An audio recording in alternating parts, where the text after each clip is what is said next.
조금만 더 버티자. 하지만 말을 마치기도 전에 세상이 빙글빙글 돌기 시작했습니다. 아버님, 아버지, 빨리 구급차 불러요. 빨리 의식은 있어요? 구급차가 도착했습니다. 혈압이 많이 떨어져 있어요. 맥박도 불규칙하고요. 심장 수술 받으신 분이라고 하니까 빨리 가야겠어요. 구급차 안에서 재우는 흐릿한 의식 속에서 아들의 목소리를 들었습니다. 아버지, 저희 비행기 예약 시간이 다 돼서요. 비행기 타러 바로 가야 할 것 같은데. 아버지, 정말 죄송해요. 고모랑 친척분들한테 제가 부탁드렸으니까 너무 걱정하지 마세요. 저희가 돌아오면 바로 병원으로 갈게요. 재우는 대답하고 싶었지만 입이 열리지 않았습니다. 이틀 후 재우는 서서히 의식을 되찾았습니다. 환자분 괜찮으세요? 애들은 어디 갔어? 아니, 애들은 신혼여행 갔어. 그래, 내 생명보다 신혼여행이 더 중요했던 갑지. 아이고, 내가 애를 잘못 키운 거지. 그런 말 하지 마. 아니야, 내가 너무 잘해줬나 봐. 너무 바보같이 살았네. 63 김재우는 양평의 한적한 마을에서 혼자 살고 있었습니다. 29에 결혼해서 얻은 아들 민수, 아내를 먼저 떠나보낸 지 20년, 건설 일로 몸바쳐 일했고 작게나마 남은 돈으로 이 땅에 집을 짓고 정착했습니다. 아들과 30살이 되던 해 재훈에게 찾아온 소식이 있었습니다. 아버지, 저 결혼하려고 합니다. 뭐? 결혼? 재훈의 얼굴에 기쁨이 번졌습니다. 아내 없이 키운 아들이 드디어 제 짝을 만났다는 소식이었습니다. 그래, 어떤 아가씨인데? 공무원이에요. 착하고.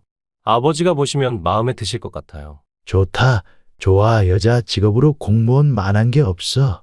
언제 데리고 와라. 며칠 후 아들은 예비 며느리를 데리고 왔습니다. 안녕하세요, 아버님. 정미영이라고 합니다. 아이고, 예쁘기도 하구나.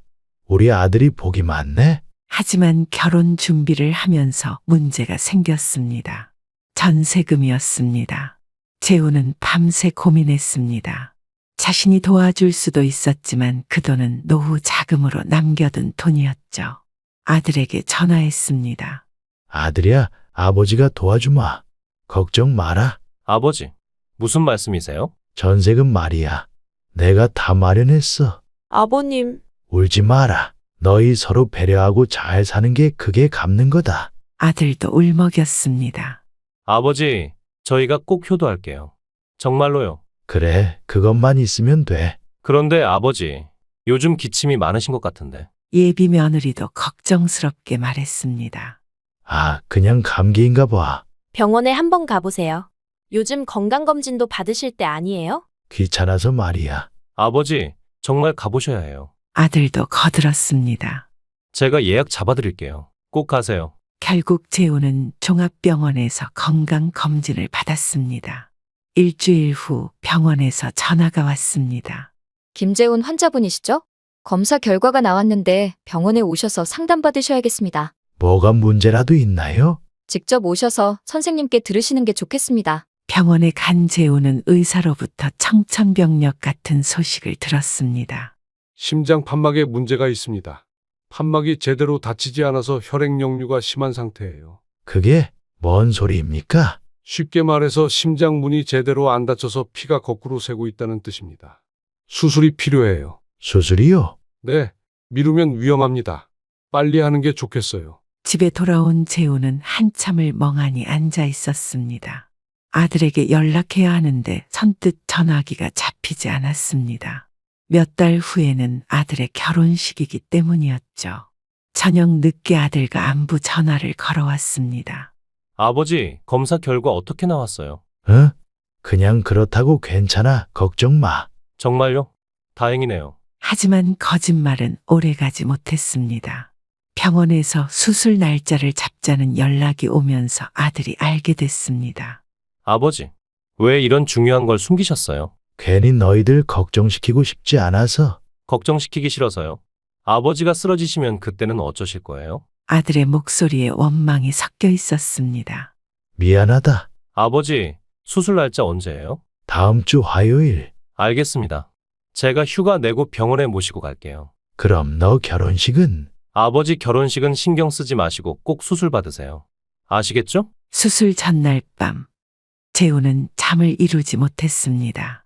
혹시 모를 상황을 대비해 아들에게 남길 편지를 썼습니다. 수술실 불빛이 꺼진 건 오후 3시였습니다. 수술은 성공적이었습니다. 의사의 말에 아들은 안도의 한숨을 내쉬었습니다. 하지만 절대 무리하시면 안 됩니다. 아직 혈전 위험도 있고 최소 석 달은 절대 안정이 필요해요. 재우는 중환자실에서 사흘을 보냈습니다.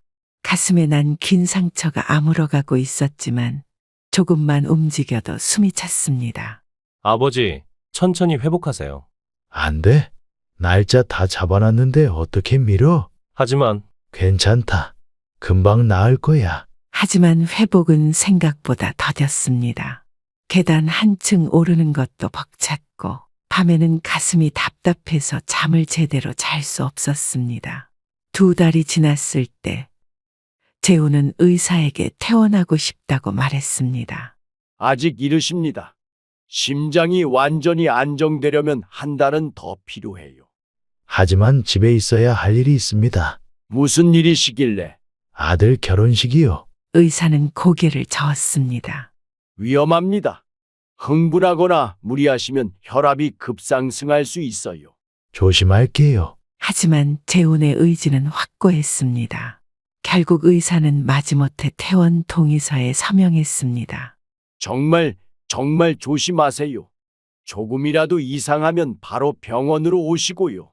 집에 돌아온 재훈에게 아들 전화를 걸어왔습니다. 여보세요. 아버지, 퇴원하셨다면서요? 괜찮으세요? 몸은 좀 어떠세요? 수술은 잘 끝났으니까 괜찮다. 정말 다행이에요. 사실 아버지 안 오시면 어쩌나 걱정했어요. 저희 한 번뿐인 결혼식이고 아버지께 행복하게 사는 모습 꼭 보여드리고 싶었거든요. 재훈은 가슴이 조금 아팠지만 태연하게 대답했습니다. 그래 가야지. 너무 무리하진 마시고요. 그냥 자리만 지켜주시면 돼요. 전화를 끊고 재훈은 한숨을 쉬었습니다. 사실 서 있기도 힘든 상태였습니다. 하지만 아들 결혼식에서 아버지 자리가 비어 있다면 어떻게 보일까요? 아버지 자리 비면 사람들 말 많을까봐 그냥 나온 거지 뭐. 재훈은 거울 앞에 서서 정장을 입어봤습니다. 수술 후 빠진 살 때문에 옷이 헐렁했습니다. 며느리가 도시락을 들고 찾아왔습니다. 아버님, 얼굴이 너무 헬쑥해지셨어요. 괜찮다. 식사도 잘하고 있어. 결혼식 때 많이 힘드실 텐데. 정말 괜찮으세요? 내가 안 가면 안 되잖아. 신랑 아버지가 없으면 말이 돼. 하지만 건강이 더 중요하잖아요. 아니야. 이런 날은 한 번뿐이야. 그럼 혼주석에 앉아만 있으세요. 절대 무리하지 마시고요. 재훈은 속으로 다짐했습니다. 어떻게든 버텨야 한다고. 아들의 인생에서 가장 중요한 날에 아버지로서의 역할을 해내야 한다고. 결혼식 당일 아침, 재훈은 일찍 일어나 정장을 차려입었습니다. 거울 속 자신의 모습이 낯설었습니다. 수술 후 빠진 살과 헬쑥해진 얼굴. 하지만 오늘만큼은 당당한 아버지로 서야 했습니다. 웨딩홀에 도착하자 분주한 준비가 한창이었습니다. 재훈은 의자에 앉아 잠시 숨을 고르려 했지만 할 일이 산더미였습니다. 양가 어른들 소개 준비하셔야 해요. 신랑 아버지 화환 위치도 확인해 주세요. 축사 순서도 체크해 주시고요. 재훈은 휘청거리는 다리를 애써 붙잡으며 이곳저곳을 다녔습니다. 조금만 걸어도 가슴이 두근거리고 식은땀이 났지만 티를 내지 않으려 애썼습니다. 아버지, 괜찮으세요? 얼굴이 너무 하얗게 보이는데. 아들이 걱정스럽게 물었습니다. 괜찮다. 긴장해서 그런가 보다. 좀 앉아서 쉬세요. 예식이 시작됐습니다. 재훈은 신랑 아버지 자리에 앉아 있었지만 시야가 자꾸 흐려졌습니다. 가슴이 답답하고 숨쉬기가 어려웠습니다. 조금만 더 버티자. 신부 입장, 맞절, 반지 교환까지 무사히 지나갔습니다. 하지만 예식이 끝나고 나서가 진짜 고비였습니다. 재훈은 떨리는 손으로 봉투를 받고 명단을 체크했습니다. 아버님, 정말 고생 많으셨어요. 아니에요. 이 정도야 뭐. 하지만 말을 마치기도 전에 세상이 빙글빙글 돌기 시작했습니다. 어머, 아버님. 아버지, 재우는 그 자리에 쓰러졌습니다. 주변이 순식간에 아수라장이 됐습니다. 앰뷸런스 불러요, 빨리. 의식은 있어요. 재우는 눈을 뜨려 했지만 천장이 계속 돌았습니다. 숨을 쉬려 해도 공기가 들어오지 않는 것 같았습니다. 아버지, 아버지. 아들의 목소리가 멀리서 들려왔습니다. 구급차가 도착했습니다. 응급 구조사들이 재훈을 들것에 올렸습니다. 혈압이 많이 떨어져 있어요. 맥박도 불규칙하고요. 심장 수술 받으신 분이라고 하니까 빨리 가야겠어요. 구급차 안에서 재훈은 흐릿한 의식 속에서 아들의 목소리를 들었습니다. 아버지, 저희 비행기 예약 시간이 다 돼서요. 신혼여행을. 아버지, 정말 죄송해요. 목소리에 죄책감과 안타까움이 섞여 있었습니다. 고모랑 친척분들한테 제가 부탁드렸으니까 너무 걱정하지 마세요. 저희가 돌아오면 바로 병원으로 갈게요. 재훈은 대답하고 싶었지만 입이 열리지 않았습니다. 다만 고개만 살짝 끄덕여 보였습니다. 병실, 형광등의 차가운 불빛 아래 재훈이 누워 있었습니다. 얼굴은 종이처럼 하얗고 입술은 파르스름했습니다. 왼쪽 팔에는 굵은 수액줄이 연결되어 있었고 오른쪽에는 산소 포화도를 측정하는 집게가 끼워져 있었습니다. 비. 심전도 모니터가 규칙적으로 울리며 재훈의 심장 박동을 표시하고 있었습니다. 가끔 불규칙한 파형이 나타나면 경고음이 울렸습니다. 간호사가 들어와 차트를 확인했습니다. 이틀 후 재훈은 서서히 의식을 되찾았습니다. 흐릿한 시야 속에서 병실의 하얀 천장이 보였습니다. 환자분 괜찮으세요? 옆 의자에는 누이 경숙과 조카가 앉아 있었습니다. 경숙은 졸음에 겨워 고개를 떨구고 있었고 조카는 핸드폰을 보고 있었습니다. 응? 재훈이 신음을 내자 경숙이 깜짝 놀라며 일어났습니다. 오빠 깨셨어요? 물 좀 줘. 조카가 물컵을 가져다 주었습니다. 재훈은 간신히 몇 모금을 마셨습니다. 우리 애들은 어디 갔어? 목소리는 거의 들릴 듯 말 듯 했습니다. 경숙은 난처한 표정으로 눈을 피했습니다. 조카를 쳐다보았지만 고개를 돌렸습니다. 그게 오빠, 민수랑 은지는 경숙은 말을 잇지 못했습니다. 공항으로 갔어요. 조카가 대신 말했습니다. 신혼여행 비행기 시간이 촉박하다고. 재훈은 천천히 눈을 감았다가 떴습니다. 한 손으로 이마를 짚으며 깊게 숨을 쉬었습니다. 그래? 씁쓸한 웃음이 입가에 번졌습니다. 신혼여행이지. 오빠, 그래, 내 생명보다 신혼여행이 더 중요했던 갑지. 경숙은 뭐라고 위로해야 할지 몰라 입만 벌렸습니다. 조카는 아무 말도 못하고 고개를 숙였습니다.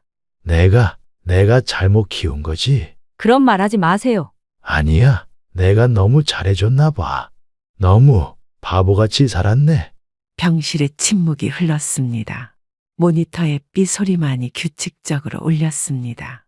사흘째 되는 날 오후, 재훈의 핸드폰이 울렸습니다. 발신자는 아들이었습니다. 재훈은 몇 번의 벨소리를 듣다가 조용히 전화를 받았습니다.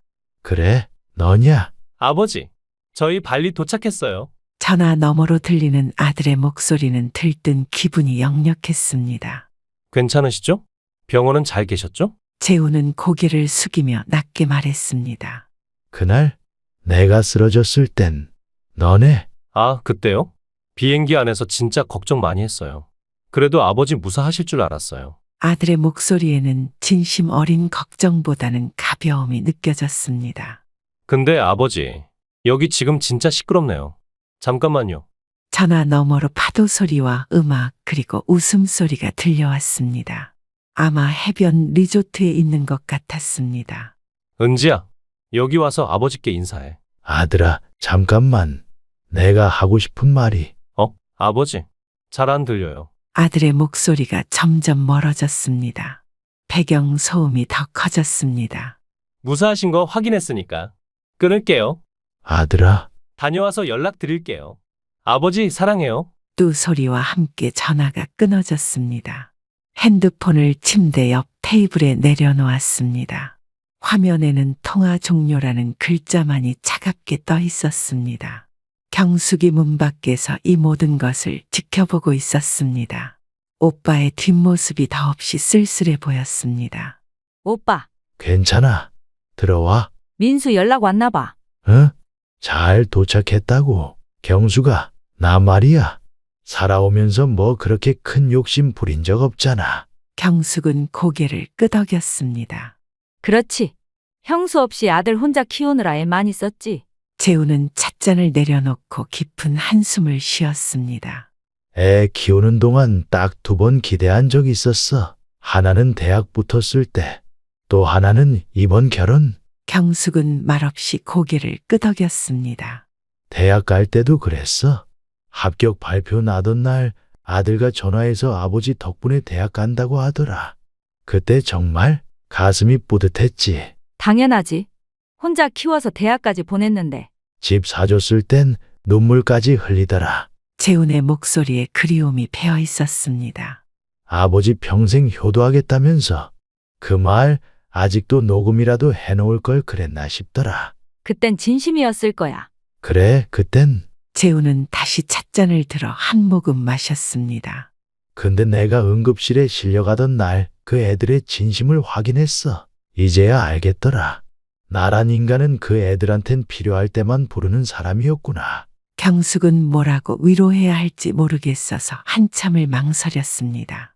그래도 민수가 아직 어리잖아. 철없어서 그런 걸 거야. 며느리 눈치도 있을 거고. 그게 더 슬퍼. 나 하나 없으면 뭐든 다 괜찮은 것처럼 사는 거. 너무 서운해하지 마. 아들도 나중에 깨달을 때가 올 거야. 언제? 내가 죽고 나서? 재훈의 목소리가 쓰라렸습니다. 나이 먹고 보니까 알겠더라. 자식이라는 게 키울 때는 전부인 줄 알았는데 키우고 나면 남이 되는구나. 아이고 참. 왜 그래? 아들이 들으면 얼마나 속상하겠어. 속상하기는 신혼여행에서 그렇게 신나하는데 경수가 나 이제 정말 혼자구나. 무슨 소리야? 나도 있고 조카도 있잖아. 그래, 너한테는 고마워. 그래도 다르잖아. 차라리 기대를 안 했으면 좋았을 텐데 기대가 크면 실망도 큰 법이니까. 일주일 후 아들아 은지가 여행 가방을 끌고 집안에 들어섰습니다. 일주일간의 발리 신혼여행을 마치고 돌아온 것이었습니다. 아, 역시 집이 최고야. 은지는 핸드폰으로 창밖 풍경을 찍으며 웃었습니다. 여긴 언제 와도 좋다. 진짜 아버님 덕에 시작부터 이렇게 넓은 데서. 아들은 짐을 푸느라 분주했습니다. 냉장고에서 물을 꺼내며 무심히 대답했습니다. 그러게. 아버지 아니었으면 지금쯤 월세방이었을 텐데. 맞아. 우리끼리 전세금 모으려면 몇 년 걸렸을 거야. 은지가 소파에 털썩 앉으며 말했습니다. 아, 그나저나 아버님한테 인사드려야지. 신혼여행 선물도 드리고. 맞다. 나중에 가자. 띵동.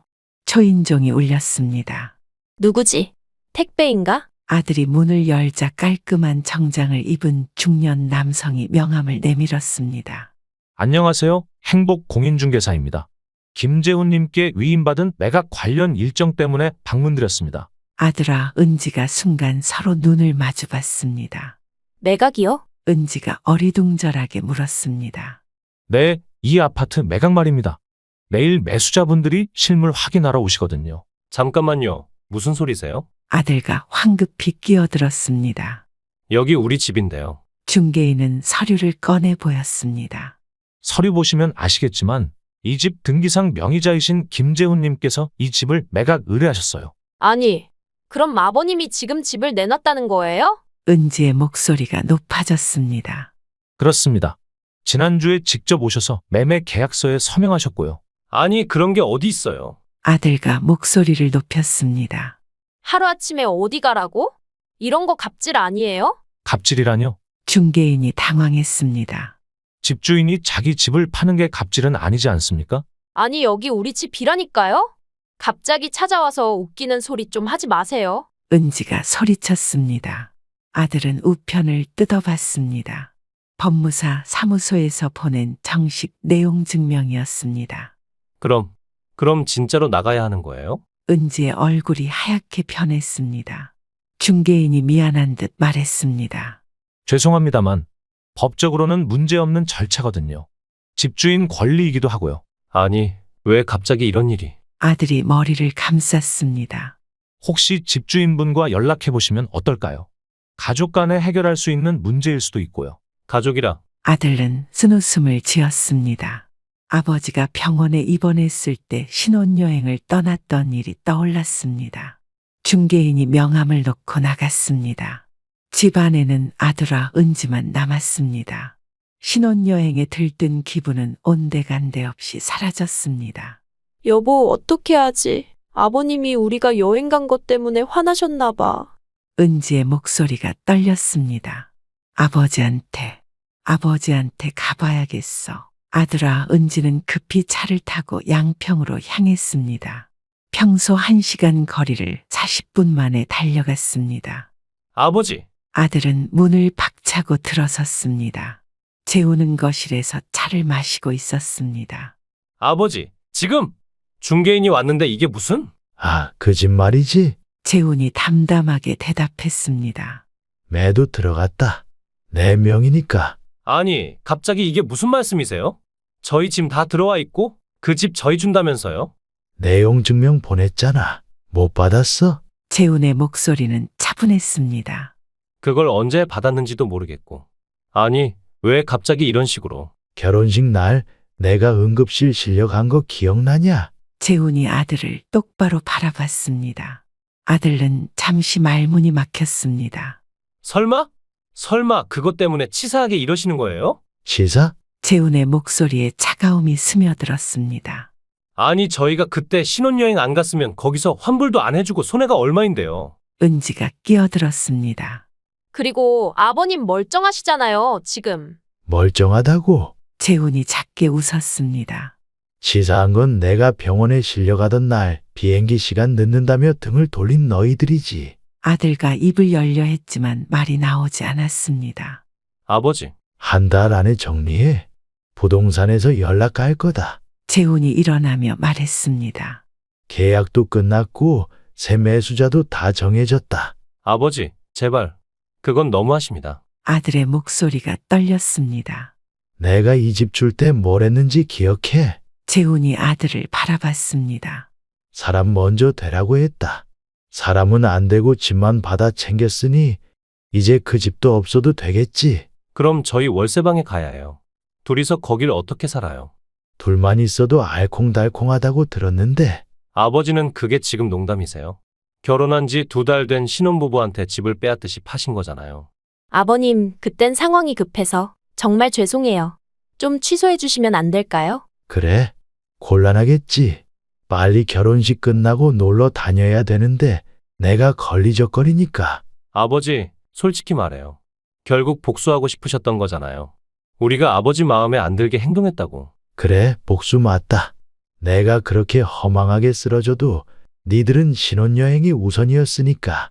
그날 내가 배운 게 하나 있어. 사람은 기대를 접어야 살만하다는 거야. 그럼 아버진 이대로 그냥. 아들과 말을 잇지 못했습니다. 다신 기대하지 말거라. 재훈은 방으로 들어가며 문을 닫았습니다. 아버지. 아들과 문을 두드렸지만 대답이 없었습니다. 은지가 아들의 팔을 잡아 끌었습니다. 그만해, 여보. 더 이상 소용없어. 차에 타자마자 은지는 창문을 내리고 밖으로 침을 되뱉었습니다. 에이, 더러워. 결혼하자마자 집이 날아가네. 나는 참 시댁 복도 없다. 아들은 운전대를 붙잡고 말없이 앞만 바라봤습니다. 이제 어떡해. 전세금도 못 받고 쫓겨나면 우리 어디서 살아? 일단 생각해보자. 생각은 무슨. 대책도 없잖아. 은지는 핸드폰을 꺼내 어디론가 전화를 걸었습니다. 엄마, 나야. 응, 큰일 났어. 시아버지가 갑자기 집을 팔겠다고. 아들은 아내의 통화 소리를 들으며 깊은 한숨을 쉬었습니다. 아버지의 마지막 표정이 계속 떠올랐습니다. 그 차가운 눈빛 속에는 실망과 분노 그리고 깊은 상처가 담겨 있었습니다. 양평의 집에서 재훈은 전화기를 내려놓고 깊은 침묵에 잠겼습니다. 복수라고 말하긴 했지만 가슴 한편이 허전했습니다. 평생 키운 아들과의 연결고리를 스스로 끊어버린 것 같았습니다. 하지만 후회는 없었습니다. 적어도 이제는 기대하지 않아도 되니까. 한 달 후 드넓은 정원의 산책로가 잘 갖춰진 요양원 앞에 택시 한 대가 섰습니다. 김재훈이 작은 트렁크 하나만 끌고 조용히 접수처로 들어섰습니다. 김재훈 어르신이시죠? 요양원 직원이 밝게 인사했습니다. 미리 입주비랑 전기관리비 다 처리되셨고요. 방은 3층 전망 좋은 곳으로 준비되어 있습니다. 재훈은 고개만 끄덕였습니다. 그럼 안내 좀 부탁드리죠. 엘리베이터 안에서 재훈은 창밖으로 펼쳐진 정원 풍경을 바라봤습니다. 몇몇 입주 어르신들이 정자 아래에서 장기를 두고 있었습니다. 가끔 손자들 데리고 오시는 분들도 계시는데요. 선생님도 가족분이? 직원이 말을 꺼냈습니다. 재훈은 작게 웃으며 대답했습니다. 이젠 그런 거 없어요. 앞으론 나한테 좀 써보려 해요. 3층 방에 도착했습니다. 햇살이 드는 밝은 방이었습니다. 재훈은 트렁크에서 짐을 꺼내기 시작했습니다. 요양원에서의 첫 아침이었습니다. 어르신, 아침 식사 시간입니다. 벌써 시간이 이렇게 됐네요. 어르신은 심장 수술 받으셨다고 하니까 저염식으로 준비했어요. 오늘 오후에는 건강 프로그램 있으세요. 참여하실 거죠? 오후 2시 재활치료실. 안녕하세요. 물리치료사 김성준입니다. 젊은 치료사가 재훈을 맞았습니다. 심장 수술 받으신 분들을 위한 맞춤 운동 프로그램이에요. 무리하지 않는 선에서 근력과 지구력을 기를 수 있어요. 재훈은 처음에는 어색했지만 천천히 따라했습니다. 스트레칭부터 시작해서 가벼운 아령 운동까지. 어르신, 자세가 정말 좋으세요. 건설 일 하셨다고 하셨죠? 그렇습니다. 역시 몸이 기본기가 있으시네요. 30분간의 운동을 마치고 나니 기분이 상쾌했습니다. 어르신, 약 시간이에요. 간호사 박미영이 약을 가져왔습니다. 혈압약 그리고 비타민제예요. 매일 이 시간에 드시면 돼요. 감사합니다. 오늘 첫날인데 어떠세요? 적응 잘 되실 것 같아요. 생각보다 괜찮네요. 재훈이 솔직하게 답했습니다. 다들 친절하시고 프로그램도 재미있고요. 다행이에요. 처음엔 다들 어색해 하시는데 금방 적응하세요. 간호사가 나간 후 재훈은 창밖을 바라봤습니다. 요양원 정원에 은은한 조명이 켜져 있었습니다. 혼자 있는 시간이지만 외롭지 않았습니다. 오히려 마음이 편안했습니다. 드디어 마음 편하게 살아보는 내 인생이구나. 재훈은 작게 미소 지었습니다. 일주일 후 동생 경숙이 면회를 왔습니다. 오빠, 이곳 괜찮네요. 시설도 좋고. 응? 나쁘지 않아. 재훈은 요양원 카페에서 경숙과 마주 앉았습니다. 혼자 괜찮겠어? 내가 가끔 찾아오긴 할 거지만. 그리고 필요한 거 있으면 말해. 그래, 고맙다. 애들은 어떻게 됐어? 경숙이 조심스럽게 물었습니다. 재훈은 잠시 창밖을 바라보다가 대답했습니다. 인연을 끊었지. 지 아비가 어떻게 되든 여행 가는 애는 내 자식 아니야. 나도 이제 편하게 살아보려고. 재훈의 목소리는 담담했습니다. 자식한테 기대하지 말고 의지도 하지 말고 내가 모아둔 돈을 왜 억지로 물려주려고만 했는지 모르겠어. 그래도 애들 집을 그렇게 갑자기 빼버리면. 아들은 이제 어른이야. 알아서 살겠지. 재훈은 차를 한 모금 마셨습니다. 평생 애들 뒷바라지만 하다가 이제야 내 인생을 살아보려니까 이상하네. 경숙이 오빠의 손을 잡았습니다. 그래, 그동안 너무 고생했어. 이제 애들 신경 쓰지 말고 편하게 살아. 고생은 무슨, 내가 선택한 거지. 재훈은 창밖 정원을 바라봤습니다. 어르신들이 산책하고 있는 모습이 평화로워 보였습니다. 여기서 새로 시작해보자. 나로서 말이야. 그의 얼굴에는 오랜만에 평온한 미소가 번졌습니다. 더 이상 누군가의 아버지가 아닌 그냥 김재훈으로 살아가고 싶었습니다. 필요할 땐 손주봐 달라고 생떼를 쓰더니 이제는 필요 없다고 내다버려? 사람이라면 어떻게 그런 짓을 할 수 있어? 그땐 우리가 너무 힘들고 상황이 어려워서 그랬어요. 손주를 위해서라도 우리를 한 번만 받아주세요. 주유소에 내버리고 도망갔던 너희가 무슨 낯짝으로 다시 찾아와? 아무리 욕하셔도 좋으니까 저희를 받아주세요. 내 놈들 같은 자식은 둔 적 없다. 2번 다시 오지 마라. 방금 대화의 주인공은 김 할아버지 부부와 아들 내외의 대화입니다. 아들은 미국에서 요리사로 자리 잡은 뒤 가정을 꾸렸습니다. 어느 날 그는 저에게 뜻밖의 부탁을 해왔죠. 쌍둥이 손자들이 너무 어리니 미국으로 와서 좀 도와달라는 것이었죠. 아들의 간곡한 부탁에 우리는 기꺼이 짐을 싸고 미국으로 건너갔습니다.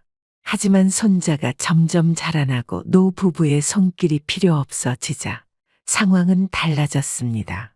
급기야 어느 날 우리를 주유소에 데려다 놓고는 떠나버렸습니다. 그런데 아들과 며느리가 모르는 한 가지 사실이 있었죠. 바로 할아버지의 숨겨진 재산이었습니다. 그 후 얼마 지나지 않아 아들과 며느리는 그 사실을 알게 되었죠. 아들은 한국으로 황급히 들어와 우리를 찾아왔습니다. 두 사람은 눈물로 호소하며 무릎을 꿇고 사죄했습니다. 지금부터 이 사연을 들려드리겠습니다. 방 한 칸, 부엌 한 칸이 전부인 집이었지만 두 사람은 서로를 보며 웃었습니다. 결혼 후 몇 년이 지나 그들에게 새로운 생명이 찾아왔습니다. 미자가 임신했다는 소식을 들었을 때 희원은 기쁨과 걱정이 한꺼번에 몰려왔습니다. 잘 키울 수 있을까? 아직 우리 형편도 이 모양인데. 여보, 당신이 아빠가 되는 날은 우리에게 가장 행복한 날이 될 거예요. 나 당신 믿어. 아들이 태어난 날 희원은 병원 복도를 긴장된 얼굴로 서성였습니다. 작은 아기가 그의 품에 안겼을 때 그는 눈시울이 뜨거워지는 걸 느꼈습니다. 아이고, 이 녀석 네가 내 아들이구나.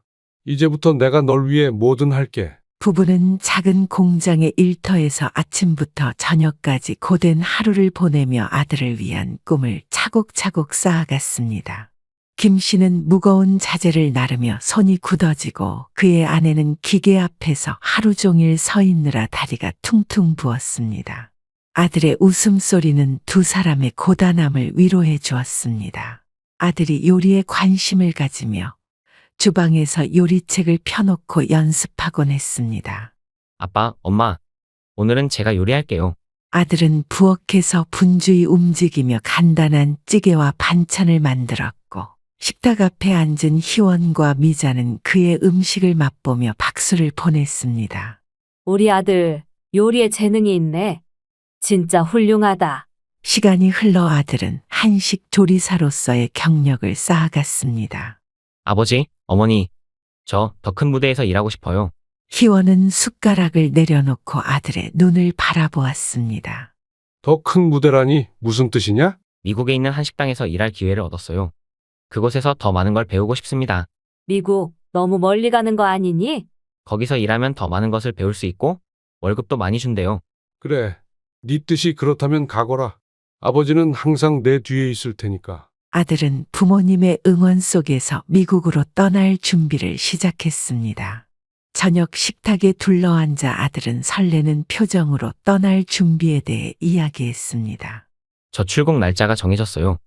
다음 달 5일에 떠나요. 할머니는 잠시 젓가락을 멈추고 아들을 바라보았습니다. 그렇게 빨리 벌써 가는 거냐? 내가 떠난다는 게 실감이 안 나서 그런지 마음이 참 복잡하구나. 아들은 미안한 듯 어머니를 바라보며 말했습니다. 엄마, 제가 멀리 가는 건 맞지만 연락도 자주 드릴 거고 엄마랑 아빠 힘든 일 있으면 제가 바로 도와드릴게요. 그래도 먼 곳에서 혼자 살려면 얼마나 고생이 많을 텐데 엄마는 내가 잘 지낼 수 있을까 걱정돼. 엄마 걱정하지 마세요. 저도 이제 다 컸고 혼자서도 잘할 수 있어요. 응원은 하지만 솔직히 서운한 마음이 드는 건 어쩔 수 없네. 엄마, 제가 떠난다고 해서 멀어진 건 아니에요. 열심히 일해서 엄마, 아빠 모시고 여행도 가고 좋은 것도 많이 해드릴게요. 할아버지가 조용히 한마디를 덧붙였습니다. 우리 아들 믿어야지. 저 녀석 어릴 때부터 하고 싶은 건 꼭 해내지 않았어?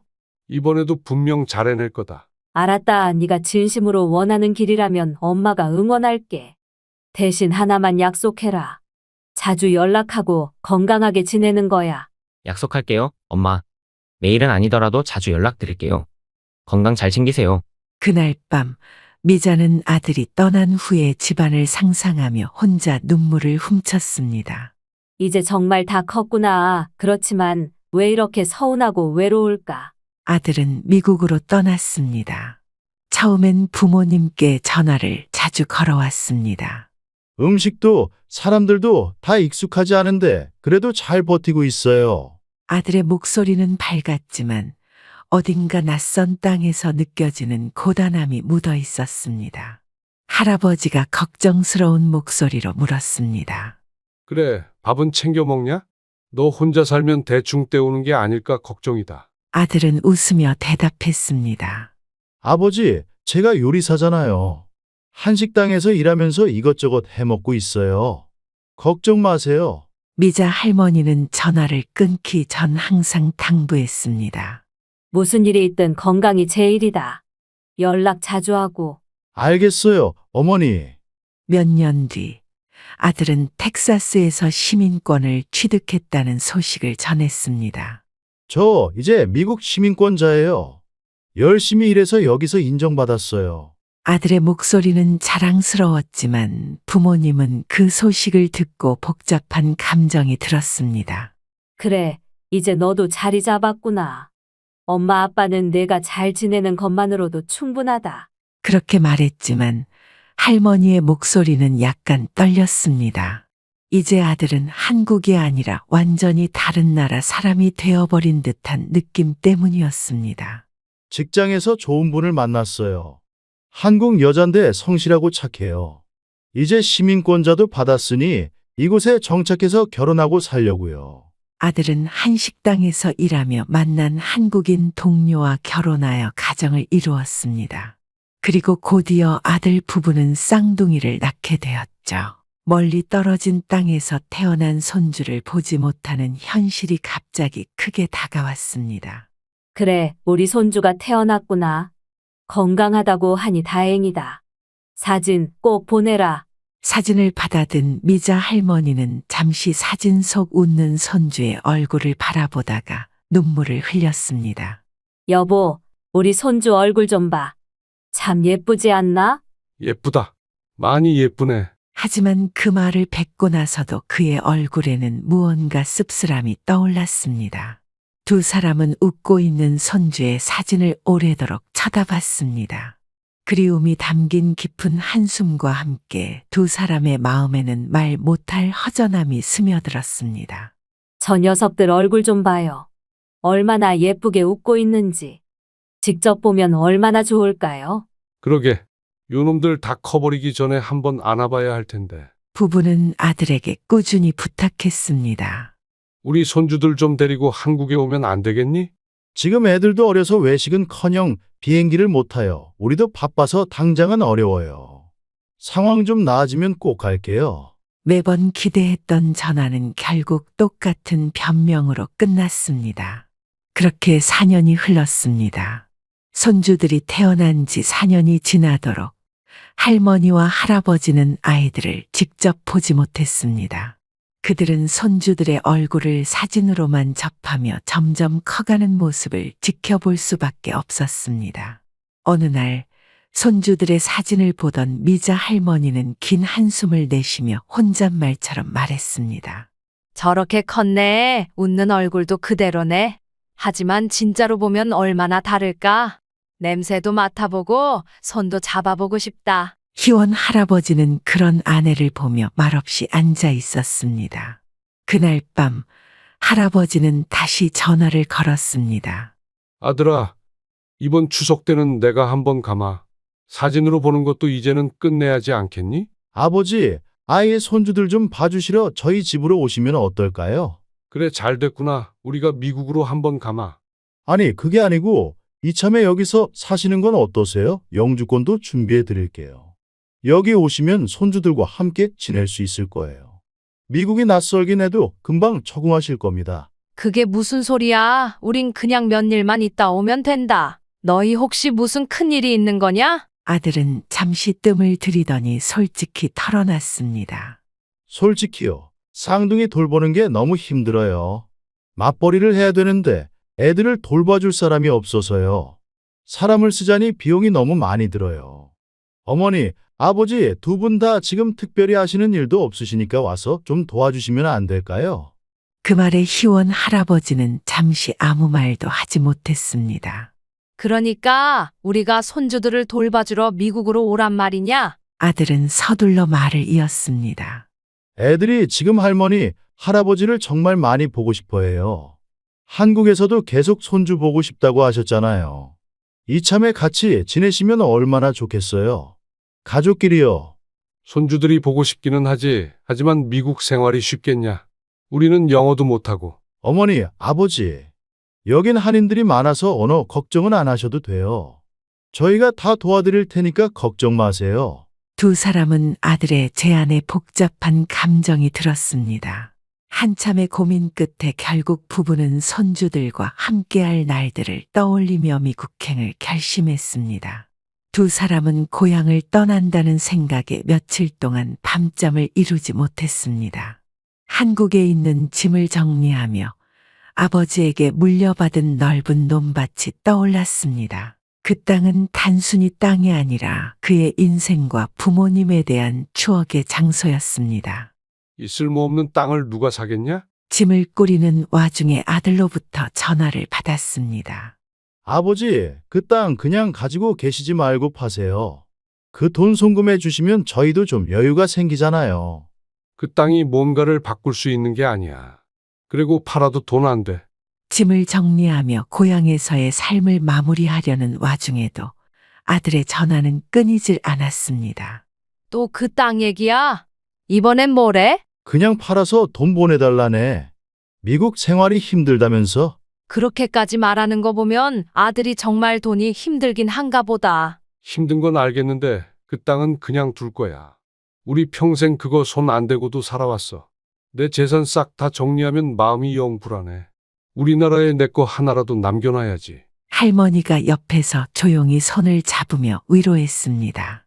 그래요. 우리 평생 그 땅 팔아볼 생각 한 번도 안 했는데 이제 와서 그럴 필요 없잖아요. 그냥 그대로 두고 갑시다. 그 밭은 오랜 세월 농사를 짓지 않아 잡초가 무성했고 주변 사람들에게도 거의 잊힌 존재였습니다. 그렇게 두 사람은 논밭을 그대로 남겨두고 미국행 비행기에 오를 준비를 마쳤습니다. 낯선 땅으로 떠나는 긴 여정을 앞두고 고향을 향해 마지막으로 인사를 건넸습니다. 아들은 공항까지 차를 몰고 와 부모님을 맞이하며 환하게 웃었습니다. 아버지, 어머니, 잘 오셨어요. 이제 여기서 편하게 지내시면 됩니다. 텍사스의 푸른 하늘 아래 노부부는 낯선 환경의 설렘과 긴장을 동시에 느꼈습니다. 고속도로를 달리는 동안 차창 밖으로 펼쳐진 넓은 평야와 드문드문 보이는 주택가가 눈에 들어왔습니다. 여기가 텍사스구먼. 땅덩이가 참 넓긴 하네. 그러게요. 우리나라랑은 정말 다르네요. 차는 한적한 주택가에 도착했습니다. 아들의 집은 단층으로 지어진 깔끔한 집이었고 마당에는 작은 잔디밭이 펼쳐져 있었습니다. 문을 열자 며느리가 환한 미소로 두 사람을 맞았습니다. 어머니, 아버님, 오시느라 정말 고생 많으셨어요. 며느리의 품에 안긴 어린 쌍둥이 손주들이 할머니와 할아버지를 보며 호기심 가득한 얼굴로 손을 흔들었습니다. 할머니, 할아버지. 아이고, 우리 손주들이 이렇게 컸구나. 박자 할머니는 손주들을 안으며 연신 눈물을 글썽였습니다. 사진으로만 봤는데 이렇게 만나게 되다니. 정말 예쁘구나, 우리 손주들. 김 할아버지도 환하게 웃으며 손주들의 머리를 쓰다듬었습니다. 우리도 드디어 너희랑 같이 지내게 됐구나. 이제 할아버지, 할머니랑 재미있게 놀자. 그날 저녁, 온 가족이 함께 저녁 식탁에 둘러앉았습니다. 그래, 고향은 뒤로 했어도 가족이 다 함께 있는 게 제일이지. 그렇게 노부부의 텍사스에서의 새로운 삶이 시작되었습니다. 할머니는 주방에서 작은 손길로 과일을 자르며 간식을 준비했습니다. 거실에서 들려오는 손주들의 웃음소리에 그녀의 얼굴엔 미소가 번졌습니다. 그 소리가 얼마나 사랑스럽고 힘이 되는지 모를 일이었습니다. 여보, 손주들이 정말 잘 컸지요? 그럼 이렇게 밝고 건강하게 자라는 거 보니 우리 여기 오길 잘한 것 같아. 이 녀석들 웃는 소리 듣고 있으면 고단한 것도 싹 사라져. 여보, 우리 손주들 돌보는 게 참 힘들 때도 많지만 이렇게 우리가 필요하다는 게 뿌듯하긴 해요. 애들이 커가면서 우리 추억도 쌓이고. 그렇지. 나이 들어서도 이렇게 누군가에게 필요한 존재가 되는 거. 이게 복이지. 두 사람은 낯선 땅에서의 삶이 쉽지 않았지만 손주들이 하루가 다르게 커가는 모습을 바라보며 버티고 있었습니다. 손주들과의 일상이 그들에게는 새로운 삶의 의미가 되어가고 있었습니다. 시간은 빠르게 지나갔고 어느덧 몇 해가 흘렀습니다.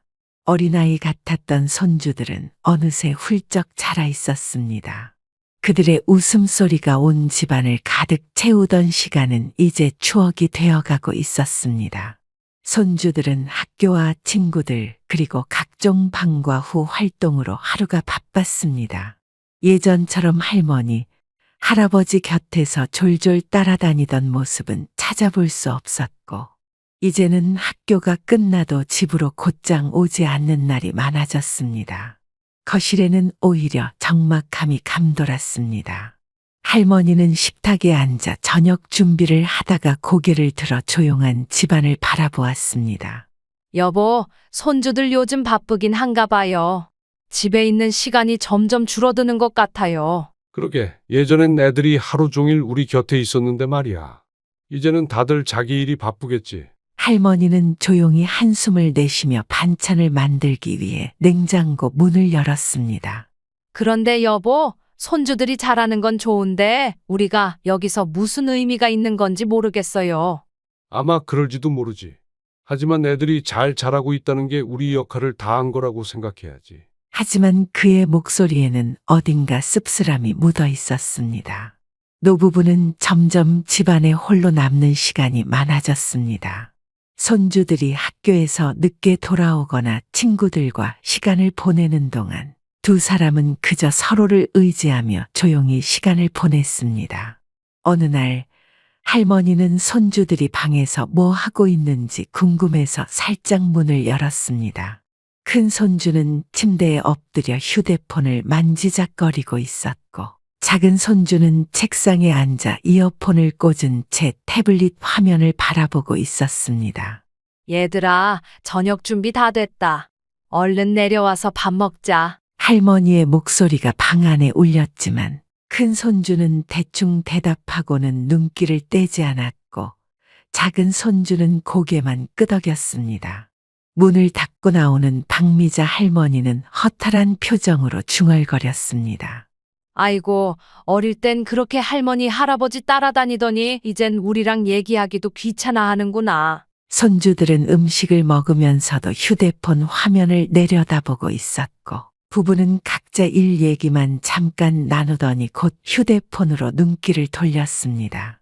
학교에서는 잘 지내고 있니? 작은 손주는 밥을 삼키며 대답했습니다. 네, 그냥요. 그냥이라니. 친구들하고는 재미있게 놀고? 네, 괜찮아요. 할머니는 머쓱한 표정으로 고개를 돌렸고 할아버지는 식탁에 시선을 고정한 채 밥만 먹었습니다. 두 사람은 예전처럼 온 가족이 웃고 떠들며 함께했던 저녁 시간들을 떠올렸습니다. 한편 아들 내외도 예전처럼 부모와 함께 시간을 보내지 않았습니다. 퇴근 후 집에 들어오면 부모님께 안부를 묻거나 대화를 나누기보다는 소파에 앉아 TV를 보거나 휴대폰만 만지작거리다가 곧 각자의 방으로 들어가 버리곤 했습니다. 어느 날 할아버지는 용기를 내어 아들에게 말을 꺼냈습니다. 얘야, 이번 주말엔 다 같이 나들이 나갈까? 공원도 좋고 근처에 괜찮은 산책로도 많더구나. 그러나 아들은 핸드폰에서 눈을 떼지도 않은 채 대답했습니다. 아, 아버지, 이번 주말엔 저희 약속 있어요. 조금 바빠서요. 나중에 시간 되면 말씀드릴게요. 그래, 바쁘면 어쩔 수 없지. 그러나 그의 얼굴에는 어쩔 수 없는 서운함이 드러났습니다. 비슷한 일이 반복되면서 노부부는 점차 자신들이 집안에서 점점 더 필요 없는 존재처럼 느껴졌습니다. 손주들은 이미 부모의 관심을 더 많이 받으며 성장했고, 자녀 부부도 노부부와 시간을 보내는 것보다 각자의 삶에 더 몰두하는 모습이었습니다. 그러던 어느 날 아들과 며느리가 밝은 목소리로 말을 꺼냈습니다. 아버님, 어머님, 요즘 집에만 계시느라 답답하셨죠? 오늘 날씨도 참 좋은데 드라이브라도 가시죠. 아버님 좋아하는 시원한 맥주도 사드릴게요. 갑작스러운 제안에 박할머니는 살짝 의아했지만 할아버지는 미소를 지으며 대답했습니다. 날도 좋다니 모처럼 나가는 건데 나도 좀 깔끔히 하고 나가야겠어요. 두 사람은 들뜬 마음으로 옷을 단정히 차려입고 현관으로 나섰습니다. 아들과 며느리가 문 앞에서 기다리며 미소를 띠고 있었습니다. 애들은 안 가니? 다 같이 가면 좋을 텐데. 며느리가 웃으며 대답했습니다. 애들은 오늘 친구들과 약속이 있어서요. 저희끼리 오붓하게 다녀오시죠. 차는 고속도로를 달리며 점점 도시를 벗어나 한적한 외곽으로 향했습니다. 맑은 하늘과 따스한 햇살이 창문을 통해 비쳤고, 노부부는 오랜만에 느껴보는 여유로운 공기에 마음이 편안해졌습니다. 할아버지는 창밖을 바라보며 말했습니다. 정말 날씨가 좋구나. 이렇게 바람 쐬니 좋다. 내가 이런 시간을 내줘서 고맙다. 아들은 운전대를 잡은 채 뒤를 돌아보며 미소 지었다. 앞으로는 자주 나와요. 하지만 차는 점점 더 외딴 길로 접어들었고, 창밖의 풍경은 한산해지기 시작했습니다. 점점 더 차 안의 분위기는 어딘가 어색하고 이상했습니다. 잠시 후 아들이 조심스럽게 말을 꺼냈습니다. 아버지, 혹시 휴대폰 좀 빌려주실 수 있을까요? 제가 급히 통화를 해야 하는데 제 폰이 배터리가 다 됐어요. 할아버지는 별 의심 없이 주머니에서 휴대폰을 꺼내 건넸습니다. 그래, 써라. 아들은 휴대폰을 받아들고 화면을 잠깐 들여다보더니 며느리와 낮은 목소리로 대화를 주고받았습니다. 며느리는 고개를 끄덕이며 아들에게 뭔가를 속삭였고, 아들은 전화를 걸어 짧게 몇 마디를 주고받았습니다. 아버지, 조금 있다가 돌려드릴게요. 중요한 일이 있어서요. 그날따라 이상하리만큼 말이 없는 두 사람의 태도는 노부부의 마음에 작은 불안을 심어주기 시작했습니다. 한참을 더 달린 끝에 차는 외딴 주유소 앞에 멈췄습니다. 어머님 차 타고 금방 다녀올게요. 여기 물이랑 용돈도 좀 드릴게요. 어디 가지 말고 여기 있으셔야 해요. 며느리는 서둘러 말하고 아들과 차를 타고 바로 떠나버렸습니다. 참, 멀리까지 와서 뭘 그렇게 사오겠다는 건지. 그들은 아들과 며느리가 돌아오길 기다리며 주유소 모퉁이에 가만히 서 있었습니다. 하지만 시간이 지나도 아들과 며느리는 보이지 않았습니다. 뭐 하는 거야? 이렇게 오래 걸려? 할머니도 주위를 둘러보며 주유소를 살폈습니다. 여보, 이상해요. 할아버지는 잠시 주유소 밖으로 나가 주위를 돌아봤지만 아들과 며느리는 보이지 않았습니다. 애들이 왜 이렇게 안 오지? 오다가 사고라도 난 거 아니에요? 박미자 할머니의 목소리에는 점점 초조함이 배어 있었습니다. 김희원 할아버지는 핸드폰을 꺼내려고 주머니를 뒤졌다가 아들이 가져갔던 사실을 떠올렸습니다. 아이고, 그놈이 내 폰까지 가져갔지. 금방 돌려준다고 했는데 이게 뭐야? 두 사람은 불안한 눈빛으로 서로를 바라봤습니다. 시간은 계속 흘렀고 노부부의 마음속엔 점차 어두운 그림자가 드리워졌습니다. 여보, 우리 혹시 버려진 거 아니에요? 박미자 할머니의 떨리는 목소리가 주유소의 정막 속에 울려 퍼졌습니다. 아니야. 그럴 리가 없지. 우리 아들이 그런 애는 아니잖아. 하지만 그의 목소리는 떨렸고 그조차도 자신이 한 말을 믿기 어려운 듯했습니다. 시간이 흐르면서 어둠이 내려앉고 주유소 주변은 더 한적해졌습니다. 네온 불빛만이 깜빡이며 희미하게 주위를 비쳤고 주유소 직원도 문을 닫아 사라졌습니다. 박미자 할머니는 고개를 떨구었습니다. 아이고, 이 썩을 놈들아. 목소리는 점점 떨리더니 끝내 흐느끼기 시작했습니다.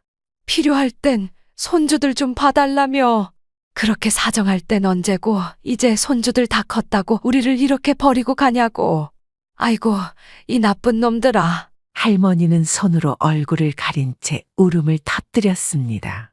내가 임원 타지까지 뭐 하러 왔는지 모르겠다. 우리 손주들 얼굴 보겠다고 다 정리하고 온 건데 이게 뭐야? 김희원 할아버지는 말없이 아내를 지켜보다가 그녀의 어깨를 조심스럽게 감쌌습니다. 이제 어쩌면 좋아. 시간은 멈춘 듯했고 차가운 공기는 그들의 마음속에 더 깊은 외로움을 가져다 주었습니다. 외딴 주유소에서 밤을 맞은 노부부는 낯선 땅에서의 두려움과 상실감에 휩싸였습니다. 여기서는 밤에 밖에 다니면 안 된다고 했잖아. 미국에서는 밤에 돌아다니면 정말 위험한데 우리 이러다 무슨 일이라도 생기면 어떡하죠? 나도 알아. 그래서 여기서 앉아 있을 순 없어. 근처에 모텔이라도 찾아가야지. 두 사람은 어둠 속에서 서로를 의지하며 천천히 발걸음을 옮겼습니다. 거리에는 차량 한 대 지나가지 않았고 텍사스의 차가운 밤 공기가 피부를 파고들었습니다. 어느새 작은 모텔 간판 하나가 보였고 두 사람은 한숨을 내쉬며 간판을 바라봤습니다. 여기라도 들어가 보자. 더 늦기 전에. 박미자 할머니는 떨리는 손으로 할아버지의 소매를 붙잡았고 두 사람은 문을 열고 모텔 안으로 들어갔습니다. 낡은 프런트 데스크에는 젊은 직원이 앉아 스마트폰을 보고 있었습니다. 그는 두 사람을 흘낏 보더니 귀찮다는 듯 무뚝뚝하게 물었습니다. 룸? 영어에 익숙지 않은 노부부는 어쩔 줄 몰라 하다가 서둘러 예스를 연발하며 손짓으로 하룻밤 묵고 싶다는 의사를 표현했습니다. 직원은 피곤한 얼굴로 키를 꺼내 건네주며 짧게 방 번호를 읊었습니다. 방 열쇠를 받은 두 사람은 허름한 계단을 따라 올라갔고 낡고 좁은 복도를 지나 방 안으로 들어섰습니다. 방 안은 담배 냄새가 배어 있었고 낡은 침대와 흔들리는 전등이 전부였습니다. 하지만 그 순간에는 어디든 머물 수 있는 공간이 있다는 것만으로도 감사해야 했습니다. 침대에 앉은 박 할머니는 손수건으로 이마에 땀을 닦으며 눈시울을 붉혔습니다. 내일 아침이면 뭔가 방법이 있을 거야. 분명히. 그들의 손을 잡은 힘은 서로를 지탱하려는 작은 의지였지만 두 사람의 마음속에는 불안과 고독이 깊게 자리 잡고 있었습니다. 좁고 차가운 방에서 노부부는 내일이 오기를 간절히 바랐습니다. 다음 날 아침 노부부는 카운터로 내려갔습니다. 박미자 할머니는 조심스럽게 직원에게 다가가 손짓을 섞어가며 간절히 외쳤습니다. 코리아 도와주세요. 직원은 지친 얼굴로 그들을 바라보다가 서랍에서 종이 한 장을 꺼내더니 주소를 적어 건넸습니다. 코리안 마트.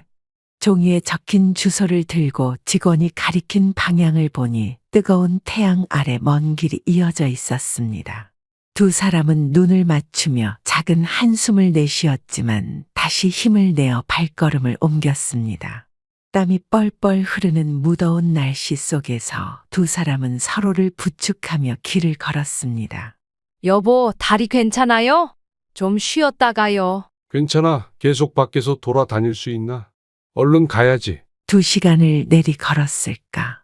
한참을 걸으며 길을 묻고 또 묻는 끝에 멀리서 한글 간판이 눈에 들어왔습니다. 한인 마트에 들어선 순간 김희원 할아버지와 박미자 할머니는 익숙한 한국말과 반가운 음식 냄새에 잠시 마음이 놓였습니다. 그러나 그들의 초라한 차림과 지친 얼굴은 금세 사람들의 눈길을 끌었습니다. 그때 한 여성 다가와 걱정스러운 표정으로 물었습니다. 어머, 한국 분이세요? 여기서 뭐 하세요? 많이 힘드셔 보이는데. 박할머니는 울컥하는 마음을 참지 못하고 손수건으로 눈물을 훔치며 대답했습니다. 우리 아들이요, 우리를 여기다 두고 가버렸어요. 아무 말도 없이 그냥 버리고 갔어요. 그녀의 목소리는 떨렸고 말끝마다 울음이 섞여 나왔습니다. 한나이 든 교인은 고개를 절레절레 흔들며 말했습니다. 세상에 부모님을 버리다니 어찌 그런 일이. 이제 손주들이 커버리니까 우리가 필요 없어졌나 봐요. 교인들은 노부부를 따뜻하게 안아주며 위로했습니다. 아이고, 어르신들. 걱정하지 마세요. 저희가 도와드릴게요. 여기서 고생하실 필요 없어요. 한 아주머니는 손수건으로 할머니의 눈물을 닦아주며 말했습니다. 저희 교회로 같이 가요. 거기 가서 천천히 쉬시고 어떻게 하면 좋을지 함께 고민해봐요. 박할머니는 손을 꼭 모아 고개를 숙이며 흐느꼈습니다. 정말 감사합니다. 우리가 어디로 가야 할지 몰라서 정말 감사합니다. 김 할아버지도 울컥한 마음에 겨우 한마디를 덧붙였습니다. 이 은혜를 평생 잊지 않겠습니다. 교인들은 노부부를 차에 태웠고 교회로 향하는 길 내내 따뜻한 말을 건네며 그들의 마음을 달래주었습니다. 그렇게 그들은 교인들의 도움으로 무사히 다시 한국으로 돌아갈 수 있었습니다. 인천공항에 도착한 노부부의 얼굴에는 안도감과 함께 깊은 분노가 서려 있었습니다. 김희원 할아버지는 짐가방 손잡이를 힘껏 쥔 채 고개를 떨구며 중얼거렸습니다. 아들이 내 몸과 마음을 다 바쳐 키운 놈이 우리를 그렇게 버릴 수가 있어. 그의 목소리는 떨렸지만 억누를 수 없는 분노가 묻어 있었습니다. 내가 애들 돌봐달라고 오라고 할 땐 언제고 이제 필요 없으니까 버려? 이런 게 자식이야? 말이 좋아 아들이지. 그놈들은 인간이 아니야. 우리가 텍사스에서 그런 꼴을 당할 줄 알았으면 차라리 한국에서 끝까지 살 걸 그랬어. 그는 이빨을 꽉 깨물며 멀리 공항 출구를 응시했습니다. 내가 평생 손에 물이 젖어도 아들 위해서라면 아무렇지 않게 살아왔는데 이제는 짐짝 취급이라니. 저 못된 놈들 이대로 끝낼 순 없어. 우리가 잃은 걸 되찾고 우리가 겪은 일을 반드시 알릴 거야. 저놈들이 무슨 짓을 했는지 절대 잊히지 않게 할 거라고. 그들의 마음속에는 아들과 며느리에 대한 깊은 상처와 복수의 결심이 뚜렷이 자리 잡고 있었습니다. 한국으로 돌아온 할아버지와 할머니는 고국에서의 새 출발을 다짐하며 오랜 세월 방치되었던 밭을 다시 보기로 했습니다. 여보, 우리 농과 밭은 그대로 있을까요? 모르지. 오랜만에 가보는 거니까. 그래도 우리가 가진 유일한 땅이니 가서 확인은 해봐야지. 두 사람은 택시를 타고 시골로 향했습니다. 그러나 창밖으로 펼쳐진 풍경은 예전과 많이 달라져 있었습니다. 할아버지가 기억하던 한적한 시골길은 넓은 도로와 공장 단지로 변해 있었습니다. 여보, 여기 정말 우리가 알던 그 길 맞아요? 박미자 할머니가 낯선 풍경을 보며 물었습니다. 김희원 할아버지는 창밖을 뚫어지게 쳐다보다가 고개를 끄덕였습니다. 아니, 이게 다 뭐야? 밭이 있던 자리에 도착했을 때 두 사람은 말문이 막혔습니다. 넓은 농지가 흔적도 없이 사라지고 그 자리에 도로가 놓여 있었습니다. 트럭과 차량이 쉴 새 없이 오가며 먼지를 날리고 있었습니다. 김희원 할아버지는 멍한 눈으로 그 자리를 바라보다가 말했다. 우리 땅이 어디로 간 거지? 이 도로가 우리 논 위에 있는 거라고? 박미자 할머니도 황망한 얼굴로 주변을 둘러보며 말했습니다. 이게 다 무슨 일이에요? 아무도 우리에게 말해준 적 없잖아요. 이건 분명히 불법이야. 그래요. 이렇게 억울하게 당할 순 없어요. 끝까지 따져 물어야 해요. 할아버지는 곧장 마을 주민들에게 물어보았습니다. 땅 주인이 안 나타난다고 해서 그냥 사용했다고요? 아니, 아무리 우리가 멀리 있었다고 해도 어떻게 이런 일을 그냥 진행할 수가 있나요?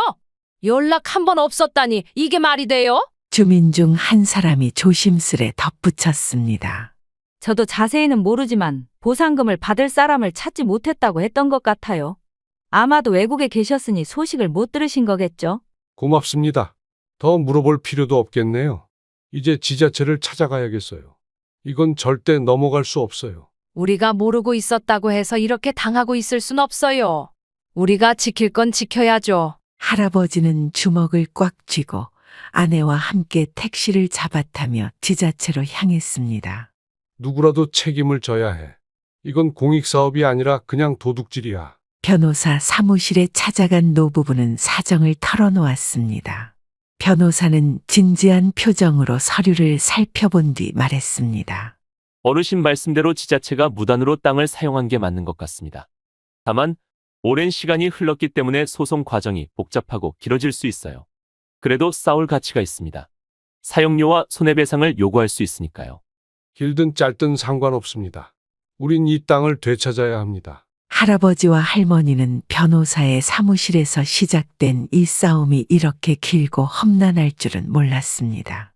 하지만 그들은 포기하지 않았습니다. 땅 사용에 대한 동의가 없었다는 점, 보상 절차가 제대로 이루어지지 않았다는 점을 입증하기 위해 소유권 관련 서류부터 당시 공익사업 관련 기록까지 꼼꼼히 준비했습니다. 당시 소유주가 해외에 거주하고 있다는 것을 알면서도 연락을 하지 않고 땅을 무단으로 사용한 점 보상 바랍니다. 아닙니다. 공익사업은 개인의 재산권보다 우선시될 수 있습니다. 하지만 법정은 공익사업을 이유로 개인의 재산권을 침해한 정황이 명백하다는 판단을 내렸습니다. 피고는 원고 김의원, 박미자에게 해당 토지의 사용료와 손해배상을 지급하라. 또한 추후 동일한 절차를 반복하지 않도록 관련 규정을 철저히 준수할 것을 명한다. 그 말을 듣는 순간 박미자 할머니는 눈물을 주체할 수 없었습니다. 여보, 우리가 해냈어요. 우리가 이긴 거예요. 김의원 할아버지는 한동안 아무 말도 하지 못하고 눈을 감았습니다. 그리고 아내의 손을 꼭 잡으며 조용히 말했습니다. 고생했어. 정말 고생했어. 아버지가 주신 땅을 그때 안 팔고 계속 가지고 있길 참 잘했어. 부부는 법원 건물을 나오며 말없이 서로를 바라보았습니다. 길고 고된 싸움 끝에 되찾은 것은 단순히 금전적인 보상이 아니었습니다. 그것은 그들 삶의 한 조각 그리고 자신들이 마땅히 지켜야 할 가치를 되찾은 것이었습니다. 이건 우리가 앞으로 우리 자신을 위해 살아가라는 선물 같은 거야. 그래요, 여보. 이제 우리 둘만의 새로운 시작을 할 준비를 합시다. 김의원 할아버지와 박미자 할머니는 안정적인 노후를 위해 작은 상가 건물을 매입하기로 결정했습니다. 나중에 일 못하게 되면 어떻게 할지 고민했는데 이젠 임대 수익으로 걱정 없이 살 수 있을 거야. 변호사와 부동산 전문가의 도움으로 매매 절차는 순조롭게 진행됐습니다. 두 사람은 번화가 근처에 위치한 소규모 상가를 매입하고 드디어 건물의 소유주가 되었습니다. 김의원 할아버지는 계약이 끝난 뒤 서류를 손에 들고 말했습니다. 이제 우리도 건물주야. 여보, 이렇게 살아보는 날이 오네. 그러니까요. 아이고, 이게 꿈이야, 생시야. 두 사람은 한국에 돌아오는데 도움을 준 한인교회를 잊지 않았습니다. 여보, 텍사스에서 만난 교회 사람들 없었으면 우리 지금 여기 없었잖아. 우리가 이렇게 잘 살게 된 것도 그분들 덕분이지. 맞아요. 고마운 마음을 꼭 전해야죠. 두 사람은 교회로 연락해 기부를 결정했습니다. 우리처럼 어려움을 겪는 사람들에게 작은 힘이 되었으면 좋겠습니다. 도움을 받은 덕분에 새로운 삶을 시작할 수 있었습니다. 감사합니다. 노부부가 한인교회에 기부를 했다는 소식은 얼마 지나지 않아 미국에 있는 아들과 며느리의 귀에도 들어갔습니다. 이 소식을 들은 아들과 며느리는 당황과 후회의 감정보다는 다시 부모의 재산에 대한 욕심이 들끓었습니다. 뭐? 부모님이 그 땅 때문에 돈을 벌었다고? 그 보잘것없던 땅이. 아들은 황급히 스마트폰을 들고 확인하며 며느리에게 말했습니다. 그 돈이면 우리 지금 집 문제도 해결하고 새 사업 자금도 마련할 수 있겠네. 이럴 줄 알았으면 그때 그렇게 안 했어야 했나. 며느리는 불안한 얼굴로 대꾸했습니다. 여보, 지금이라도 한국 가서 사과드리면 되지 않을까? 어차피 부모님은 정이 많으시잖아. 우리 손주들 얘기 꺼내면 금방 마음 여실 거야. 그래. 지금이라도 한국 가자. 더 늦으면 부모님 재산 다 어디로 갈지 모른다. 어느 날 오후 박미자 할머니와 김희원 할아버지는 마당에서 텃밭을 정리하고 있었습니다. 저 멀리서 차 한 대가 마을 어귀로 들어오는 모습이 보였습니다. 저 차 우리 집으로 오나 본데. 할머니가 손에 들고 있던 호미를 내려놓으며 말했습니다. 차가 집 앞에 멈추더니 문이 열렸습니다. 놀랍게도 아들과 며느리가 내렸습니다.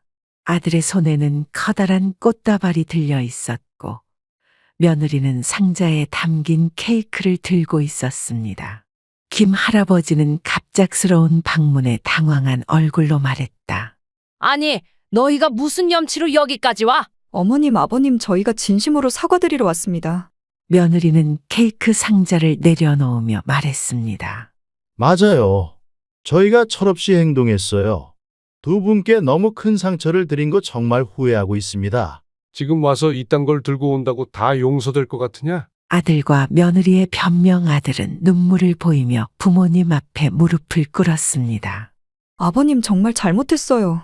그땐 우리가 너무 힘들고 상황이 어려워서 그랬어요. 한 번만 용서해 주세요. 손주들 위해서라도 우리를 한 번만 받아주세요. 힘들다고 부모를 버리는 게 말이 된다고 생각하냐? 어디서 우리 돈 생겼다고 듣고 여기까지 귀한 걸음 행차하셨나 본데. 우린 너희에게 단돈 10원도 줄 생각 없다. 그땐 저희도 너무 힘들었어요. 세금에 보험료까지. 됐고, 돈 필요해서 온 거지? 뭐 땅 문서라도 넘기길 바라는 거냐? 너희는 더 이상 우리 자식도 아니야. 저희를 용서해 주실 때까지 여길 떠나지 않을 겁니다. 욕하시려면 욕하세요. 그렇게라도 화가 풀리시면 그렇게 하세요. 무릎 꿇으면 뭐가 달라지냐? 너희는 부모를 버렸어. 그게 얼마나 큰 죄인지 알아. 저희가 죽을 죄를 졌습니다. 하지만 제발 한 번만 용서해 주세요. 독한 아들과 며느리는 자리에서 일어날 생각조차 하지 않았습니다. 여기서 나가라고 하셔도 안 나갑니다. 결국 할아버지는 휴대폰을 들고 경찰에 전화를 걸며 말했습니다. 이상한 사람들이 남의 집 마당에서 진상을 부리고 있습니다. 집에서 난동을 부리고 있으니 빨리 와주세요. 곧이어 경찰차가 집 앞에 도착했습니다. 여긴 저희 부모님 댁입니다. 이건 가족 문제니까 남의 가정사에 신경 끄시죠. 경찰관님, 이 사람들 좀 데려가 주세요. 경찰관이 상황을 정리하려 다가가자 며느리가 갑자기 고개를 들고 외쳤습니다. 지금 뭐 하시는 거예요? 저희는 미국 시민권자입니다. 당신 우리 건들면 큰일 날 줄 알아요. 우리는 외국인으로 보호받아야 해요. 당신들이 감히 우리를 쫓아낼 권리는 없어요. 경찰관들은 당황스러운 표정으로 서로를 쳐다봤습니다. 그러나 곧 한 경찰이 냉정하게 말했습니다. 당신들이 뭐가 됐든 대한민국 국민의 사유지에 무단으로 들어왔다는 겁니다. 시민권이든 뭐든 남의 집에 함부로 들어와 소란을 피운다면 법대로 처리해야 합니다. 아들과 며느리는 격렬히 항의했지만 경찰관들은 냉정하게 그들을 집 밖으로 데리고 나갔습니다. 그러나 문이 닫히며 노부부는 더 이상 그들의 목소리를 듣지 않았습니다. 박미자 할머니는 한숨을 쉬며 말했습니다. 시민권이면 뭐하냐? 부모를 버린 죄는 어디 가서도 씻을 수 없지. 이젠 마음의 짐을 내려놓았소. 우리가 할 수 있는 만큼 했고 더 이상 저들에게 줄 것도 없소. 그놈들은 스스로 저지른 일을 책임지게 놔둬야 하오. 그날 이후 두 사람은 다시는 자녀들에게 연락을 받지 않았습니다. 전화를 받을 일도 문을 열어줄 일도 없었습니다. 노부부의 삶은 비로소 자녀들의 욕심과 거짓에서 벗어나 진정한 평화와 자유를 찾은 삶으로 이어졌습니다. 너 도대체 머리가 어떻게 된 거냐? 네 엄마는 왜 집에도 못 들어가게 한 거야? 그리고 지금 네 엄마 병원에 누워있다. 빗길에서 넘어져서 발도 다치고 다리도 부러졌다고. 아빠, 무슨 말씀이세요? 무슨 일이에요? 너 지금 뭐 하는 거야? 부모를 이따위로 대하는 게 맞는 거야. 아버지, 그게 사실 장인 장모님이 갑자기 오셔서 엄마랑 같이 있으면 좀 불편할까봐 밖에서 잠깐 기다려 달라고 한 거예요. 그러려고 했는데. 네 장인 장모는 괜찮고 네 엄마는 왜 밖에서 기다리라고 했어? 비 오는 날에 말이야. 아빠, 죄송해요. 그냥 상황이 좀 어머니 많이 다치셨어요? 사실 와이프랑 지금 영화관에 와 있거든요. 예전부터 잡힌 약속이라서 영화 끝나면 바로 갈게요. 뭐? 영화 보겠다고? 너는 부모가 다치든 말든 상관없다는 거냐? 좋아. 내가 어떻게 하는지 두고 봐라. 결혼할 때 줬던 그 집 팔아버릴 거다. 너희 같은 배은망덕한 놈들한텐 필요 없어. 안녕하세요. 저는 경기도 안양에 살고 있는 김철용입니다. 아들이 결혼하면서 겪었던 일들 중 하나가 아직도 제 마음을 무겁게 하고 있습니다. 부모로서 해줄 수 있는 건 다 해주고 싶었지만 아들이 당연하게 여기더군요. 저와 아들은 어린 시절부터 힘든 삶을 살았습니다. 아내는 아들이 태어난 지 얼마 되지 않아 병으로 세상을 떠났고 저는 젊은 나이에 홀로 남았습니다. 다행히 어머니께서 아들을 키워주셨습니다. 어머니께서는 갑작스럽게 세상을 떠나셨습니다. 아들이 가장 의지하던 할머니를 잃은 건 그에게 큰 상처였습니다. 어머니의 죽음은 우리 집에 깊은 어둠을 드리웠습니다. 어머니가 떠난 뒤 아들의 태도는 눈에 띄게 변했습니다. 늘 밝던 아들은 어두워졌고 저를 대하는 태도도 차가워졌습니다. 어느 날 저녁 퇴근 후에 밥을 먹고 있을 때 아들이 조심스럽게 입을 열었습니다. 아빠, 저 이번에 새 운동화 하나만 사주세요. 운동화. 저번에 산 지 얼마나 됐다고. 그때 산 건 벌써 낡았잖아요. 친구들은 다 새 운동화 신고 다닌다고요. 아빠가 하나만 더 사주시면 되잖아요. 준우야, 이번 달에 이것저것 필요한 것도 많았고 내 학비도 준비해야 해서 말이야. 운동화는 좀 더 신다가 나중에 사면 안 되겠니? 그러자 아들의 표정이 급격히 어두워지더니 밥을 먹던 젓가락을 탁 내려놓으며 불만을 토로했습니다. 아빠는 맨날 돈 타령이야. 운동화 하나 사는 게 그렇게 어려운 일이에요? 다른 애들 부모들은 다 잘해주는데 왜 아빠는 이런 것조차 아까워해? 부모가 자식한테 해주는 건 당연한 거 아니에요? 왜 아빠는 뭐 하나 해주는 걸 아깝게 생각해요? 당연한 게 어디 있어. 너 그게 어디서 배워먹은 버르장머리냐. 아빠가 그렇게 아깝다면 됐어요. 아들은 저와 더 이상 말 한마디 섞지 않고 방으로 들어가 문을 닫아버렸습니다. 아내 없이 키우느라 준우가 안쓰러워서 제가 오냐 키웠던 게 잘못이겠죠. 저는 한숨을 쉬며 속으로 되뇌었습니다. 그날 이후 아들은 저와 말조차 제대로 섞지 않았습니다. 학교에서도 문제를 일으키고 집에 돌아오면 방에 틀어박혀 나오지 않았습니다. 그러던 어느 날 아들이 큰 사고를 당했다는 소식을 들었을 때 저는 완전히 무너졌습니다. 병원으로 달려갔을 때 아들은 의식을 잃고 침대에 누워 있었습니다. 의사는 차가운 목소리로 말했습니다. 회복할 가능성은 희박합니다. 기적이 필요할 겁니다. 그 말을 듣는 순간 저는 하늘을 원망했습니다. 왜 우리 준우가 이런 일을 당해야 하는가? 며칠 동안 병원에서 기다렸지만 아들은 깨어나지 않았습니다. 저는 매일 병실에 앉아 아들의 손을 붙잡고 간절히 기도했습니다. 어머니, 제가 잘못했습니다. 그러니까 제발 이 아이만은 살려주세요. 준우는 어머니가 누구보다 아끼셨던 아이잖아요. 어머니 하늘에서 준우를 도와주세요. 그리고 기적이 일어났습니다. 어느 날 아들이 눈을 떴습니다. 아빠. 아들이 저를 부를 때 저는 그 자리에 주저앉고 말았습니다. 감사합니다, 어머니. 준우를 보살펴 주셔서 정말 감사합니다. 저는 아들의 손을 꼭 붙잡고 눈물을 흘렸습니다. 그 일이 있고 난 후 저는 더 이상 이 아이를 혼자 두지 않기로 결심했습니다. 그리고 새엄마를 집으로 들여오기로 했습니다. 아들이 처음 새엄마를 만났을 때 사실 저는 조금 걱정스러웠습니다. 하지만 예상 밖으로 아들은 새엄마를 잘 따랐습니다. 그리고 몇 주가 지나자 아들은 새엄마와 조금씩 가까워졌습니다. 그 모습을 보며 저는 마음이 놓였습니다. 이제야 이 아이가 다시 안정되겠구나라는 생각이 들었습니다. 그렇게 우리 집안은 다시 평온을 되찾았습니다. 아들은 새엄마를 점점 더 따르게 되었고 학교도 잘 마쳤습니다.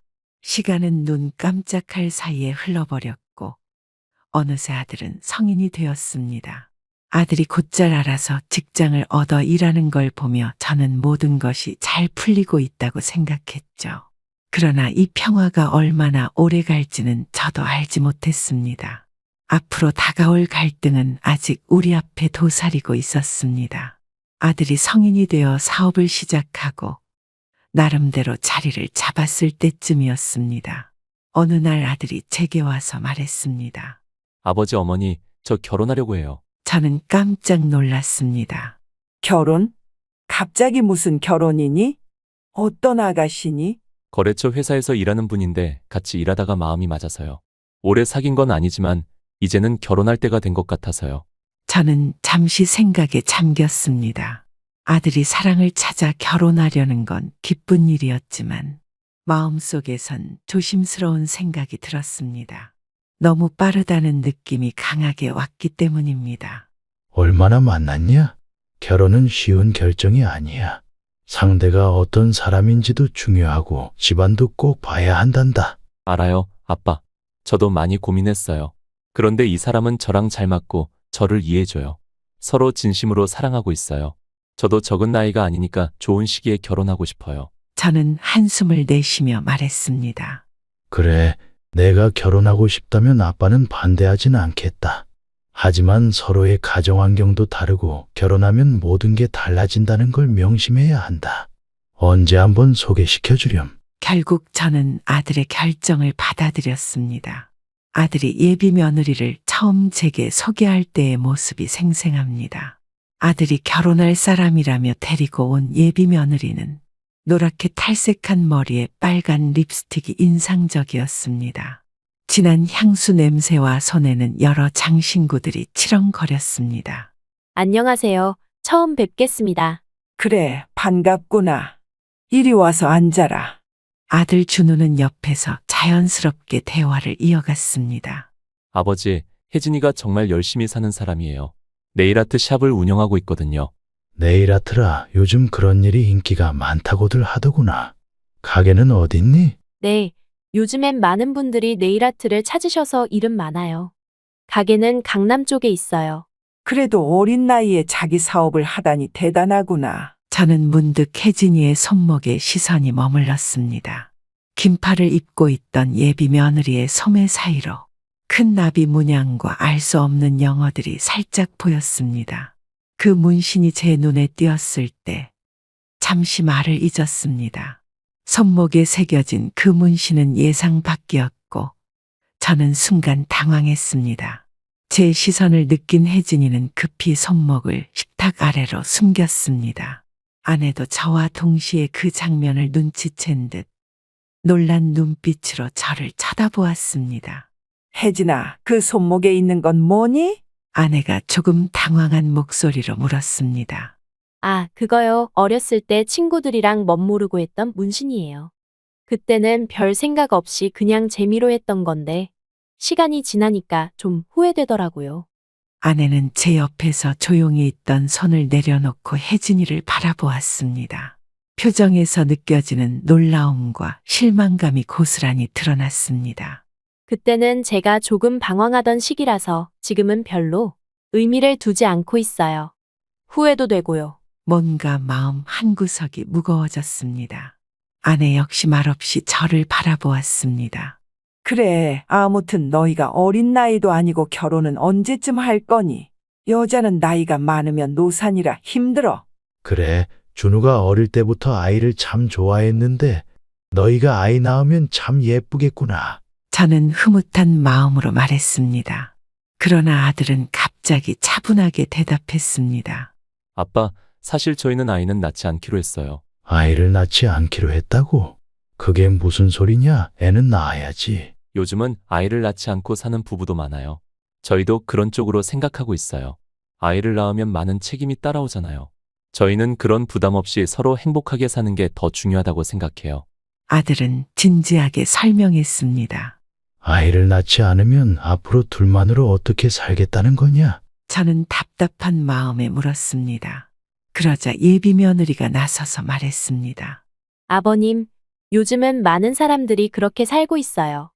아이를 낳고 키우는데 인생을 다 쏟아붓기보다는 저희 둘이서 즐기면서 살고 싶어요. 저는 그 말을 듣고 속이 답답해졌습니다. 결국 저는 아들의 결정을 받아들였습니다. 아들이 혜진이를 사랑하고 두 사람이 함께 행복하길 바라는 마음에서 결혼을 허락했습니다. 준우가 결혼을 준비하던 때 사돈에게 도움을 기대하기도 힘든 상황이었습니다. 내가 해줄 수 있는 게 무엇일까 고민하던 중 문득 돌아가신 어머니께서 남기신 작은 아파트가 떠올랐습니다. 그 아파트는 내가 어렸을 때부터 살던 동네에 있던 곳이었는데 그때는 그냥 평범한 소형 아파트였습니다. 하지만 시간이 지나면서 동네에 개발바람이 불었고 부동산 가격이 급격하게 상승했습니다. 이건 어머니가 남겨주신 마지막 선물이 아닐까. 준우에게 그 돈으로 무엇을 해줄 수 있을까 생각했습니다. 며칠 뒤 나는 아들을 불러 앉혔습니다. 준우야, 내가 이제 결혼을 앞두고 있는데 집 문제는 생각해봤니? 내 할머니가 돌아가시고 남겨주신 작은 아파트가 하나 있었지 않냐? 그 집 말이다.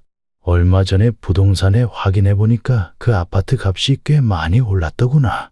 그 아파트요? 저한테 주실 거예요? 사실 요즘 서울에서 집 구하기가 너무 힘들거든요. 이걸로 해결될 수 있다면 다행이죠. 준우야, 그 아파트는 내 할머니가 남긴 소중한 유산이야. 내가 잘 살길 바라는 마음으로 결심한 거니까 소중히 생각해야 한다. 네, 알아요. 어차피 아빠도 나중에 저한테 물려줄 거였잖아요. 그렇다고 해서 내가 부모로부터 받은 걸 당연히 여기는 건 아니야. 더 이상은 없다고 생각해라. 마지막이라니요? 아버지가 그렇게 말씀하시니까 제가 무슨 큰 부탁이라도 한 것처럼 들리잖아요.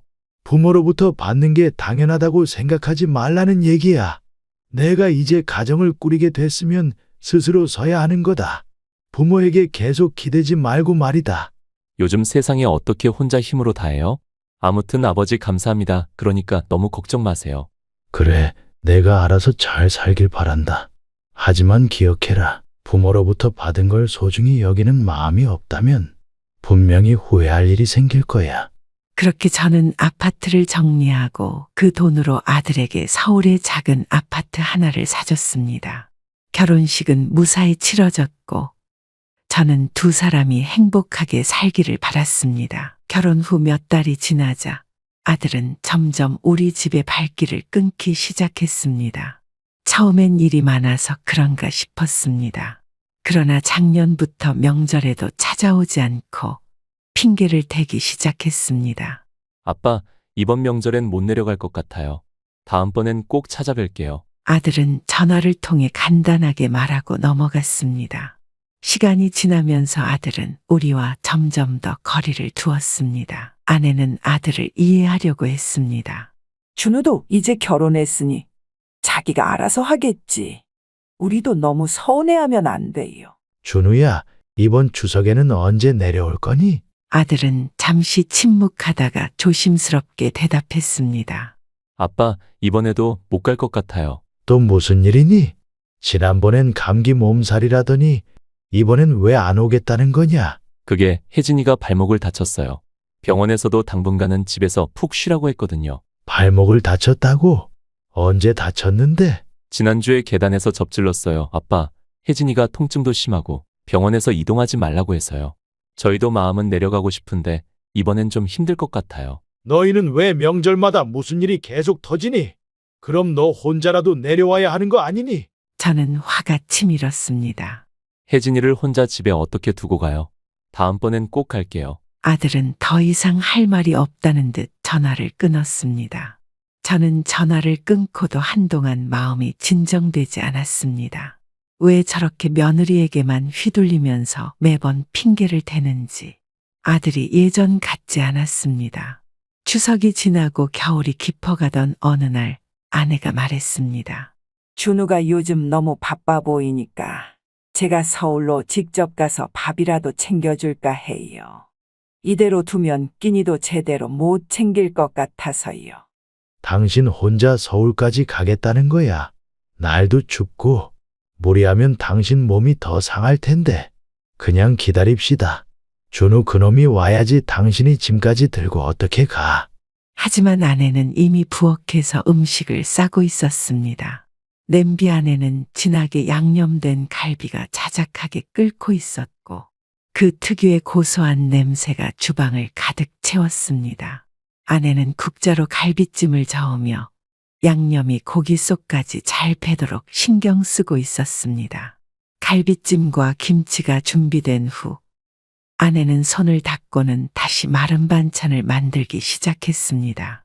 마른 반찬은 간단한 듯해도 그 과정은 결코 쉽지 않았습니다.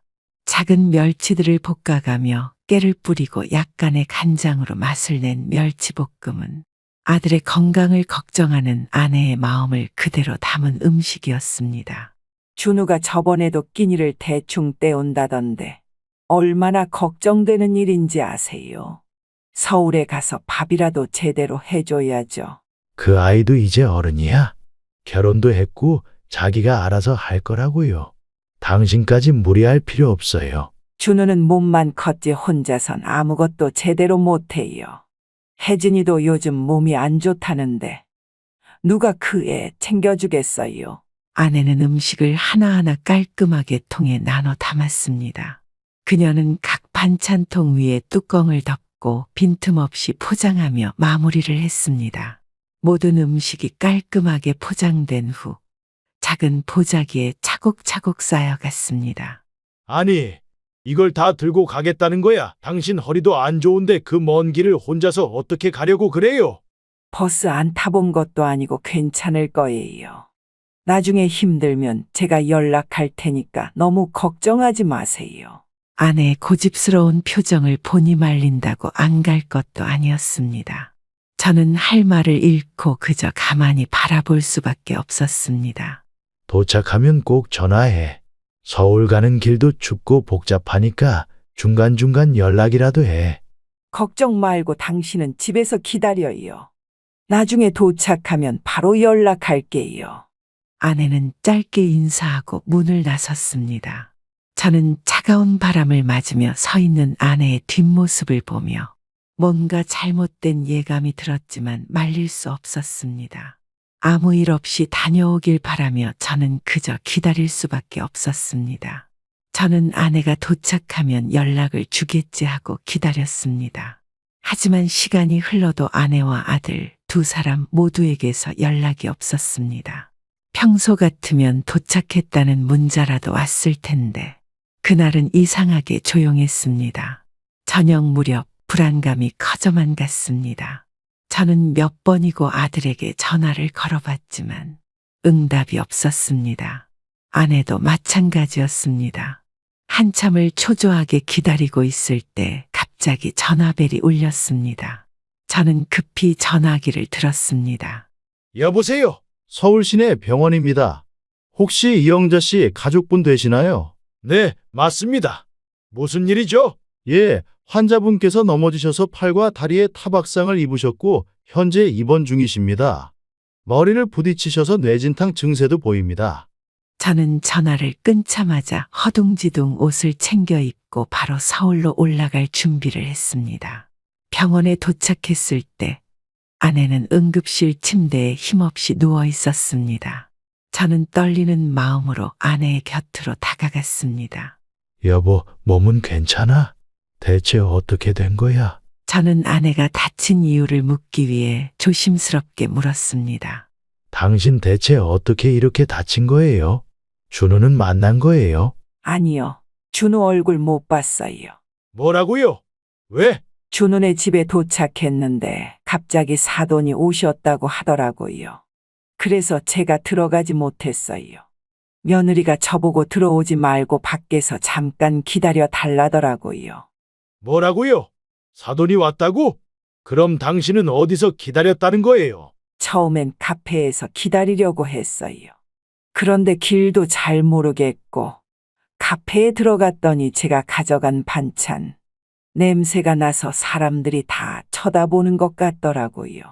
그래서 그냥 카페에 있지 못하고 준우네 집 앞에 음식을 놔두고 돌아가려다가 그때 빗길에서 미끄러졌어요. 팔과 다리를 짚으면서 넘어졌는데 너무 아파서 일어나지도 못했어요. 저는 그 이야기를 들으면서 더 이상 참을 수 없었습니다. 아내는 준우를 만나지도 못하고 사돈 때문에 집에도 들어가지 못한 제 음식을 그냥 놔두고 돌아오다가 사고를 당했다는 사실에 머리가 뜨거워졌습니다. 분노가 치밀어 올랐습니다. 이게 도대체 무슨 경우야? 그놈이 사돈 온다고 지 엄마를 밖에서 기다리게 해? 아내는 저를 말리려 했지만 저는 이미 전화기를 꺼내 들었습니다. 아들에게 전화를 걸며 분노로 가득 찬 목소리로 말했습니다. 너 도대체 머리가 어떻게 된 거냐? 네 엄마는 왜 집에도 못 들어가게 한 거야? 그리고 엄마가 지금 병원에 누워 있다는 걸 알아? 빗길에서 넘어져서 발도 다치고 다리도 부러졌다고. 아들은 당황한 목소리로 대답했습니다. 아빠, 무슨 말씀이세요? 무슨 일이에요? 너 지금 뭐 하는 거야? 부모를 이따위로 대하는 게 맞는 거야. 아빠, 그게 사실 장인 장모님이 갑자기 오셔서 엄마랑 같이 있으면 좀 불편할까봐 잠깐만 기다려 달라고 한 거예요. 그러려고 했는데 전화도 안 받고 카페가 봐도 없으시길래 바로 내려가신 줄 알았어요. 네 엄마가 너 같은 놈도 아들이라고 어제부터 음식해서 갔는데 그렇게 내쫓듯이 문 앞에 세워두고 내가 할 말이 그거냐? 네 장인 장모는 괜찮고 네 엄마는 왜 밖에서 기다리라고 했어? 비 오는 날에 말이야. 아빠, 죄송해요. 그냥 상황이 좀 어머니 많이 다치셨어요? 사실 저희 지금 영화관에 와 있거든요. 끝나고 바로 가볼게요. 뭐라고? 영화 본다고? 아빠, 혜진이랑 예전부터 잡힌 약속이라서 영화 끝나면 바로 갈게요. 당장 그딴 영화고 뭐고 다 집어치우고 병원으로 와. 어떻게 이런 상황에서 영화관에 앉아 있을 수 있는지 아들의 무책임함이 화가 나게 만들었습니다. 여보, 진정해요. 제가 넘어진 건 그저 운이 안 좋았을 뿐이에요. 너무 나무라지 말아요. 이게 애들 탓이 아니라고? 당신이 준우 보러 가서 고생하다가 이렇게 다쳤는데 그게 애들 책임이 아니면 누구 탓이란 말이에요. 그 순간 의사가 간호사와 찾아왔습니다. 의사는 차분한 표정으로 다가와 말했습니다. 환자분의 상태를 확인했는데 다행히 뇌진탕은 심하지 않습니다. 타박상도 금방 회복될 것으로 보이고 크게 걱정하실 필요는 없습니다. 저는 그 말을 듣고 한숨을 길게 내쉬었습니다. 긴장이 조금 풀리며 그나마 다행이라는 생각이 들었습니다. 아내도 저를 보며 살짝 미소를 지었습니다. 여보, 괜찮다니까. 이제 제발 화 좀 풀어요. 의사가 나가고 나서 저는 한숨을 쉬며 아내를 바라봤습니다. 괜찮다는 의사의 말을 듣고 저는 한시름 놓은 듯 병실을 나섰습니다. 병원 근처 편의점이라도 다녀올게. 그래도 아내가 크게 다치지 않아서 다행이다 하고 생각하며 계단 쪽으로 발길을 옮기던 그때 복도 끝에서 아들 내외의 목소리가 희미하게 들려왔습니다. 내가 뭐라 그랬어? 그냥 영화 끝나고 가자니까. 그래도 엄마가 다치셨다잖아. 가서 봐야지. 솔직히 자기 어머님 친엄마도 아닌데 뭐 이렇게 신경 써? 길 가다 그냥 넘어진 거 가지고 뭘 이렇게 심각하게 받아들이시는 건지. 누가 보면 초상이라도 난 줄 알겠어. 유난이야, 유난. 누가 보면 엄청 큰 사고라도 난 줄 알겠어. 엄마도 그렇고 아버지도 너무 예민해. 그리고 반찬들 진짜 왜 자꾸 보내는 거야? 먹지도 않는데 맨날 잔뜩 싸우잖아. 젓갈이랑 김치 냄새 때문에 냉장고 열기도 싫어. 냉장고의 자리만 차지하고. 다 버리라니까. 반찬 하지 말래도 그러네. 미안해. 이제 그냥 보내지 말라고 딱 말해야겠다. 뭐하러 자꾸 주냐고. 어차피 싹 다 버리는데 그냥 부모님이 할 일 없어서 그러는 거 아니야? 진짜 번거로워 죽겠네. 친엄마도 아니면서 가끔씩 저렇게 선 넘을 때가 있다니까. 먹을 사람도 없고 냉장고만 차지하니까 보내지 말라고 딱 말해. 쓸데없이 냉장고에 자리만 차지하네. 근데 또 그 얘기 꺼내면 괜히 기분 상해할 거 아니야? 나도 중간에서 죽겠다 정말. 그 순간 내 손은 떨리기 시작했습니다. 저놈들이 대체 무슨 생각으로 이런 말을 하는 건가? 내가 집까지 사주고 그렇게 애써줬는데 부모를 대하는 게 이따위란 말인가? 나는 천천히 복도를 따라 다가가다가 그들 눈앞에 나타났습니다. 너 이 자식 어디서 배워먹은 말버릇이야? 지금 뭐라고 했냐? 친엄마도 아닌데 뭐 그렇게 신경 쓰냐고? 내가 사람이냐? 아들과 며느리는 갑작스레 놀란 얼굴로 나를 쳐다봤습니다. 며느리의 표정은 굳어 있었고 아들은 당황해서 입을 다물지 못했습니다. 지금 내 엄마가 다쳐서 병원에 누워 있는데 너희가 이딴 소리를 해대는 게 사람으로서 할 짓이냐? 내가 집까지 사주고 그동안 너희가 잘 살길 바랐는데 내가 부모를 이렇게 무시하는 후레 자식이었어? 아버지, 그게 아니고 솔직히 말해서 좀 피곤해요. 엄마한테 신경 쓸 만큼 우리도 여유가 없다고요.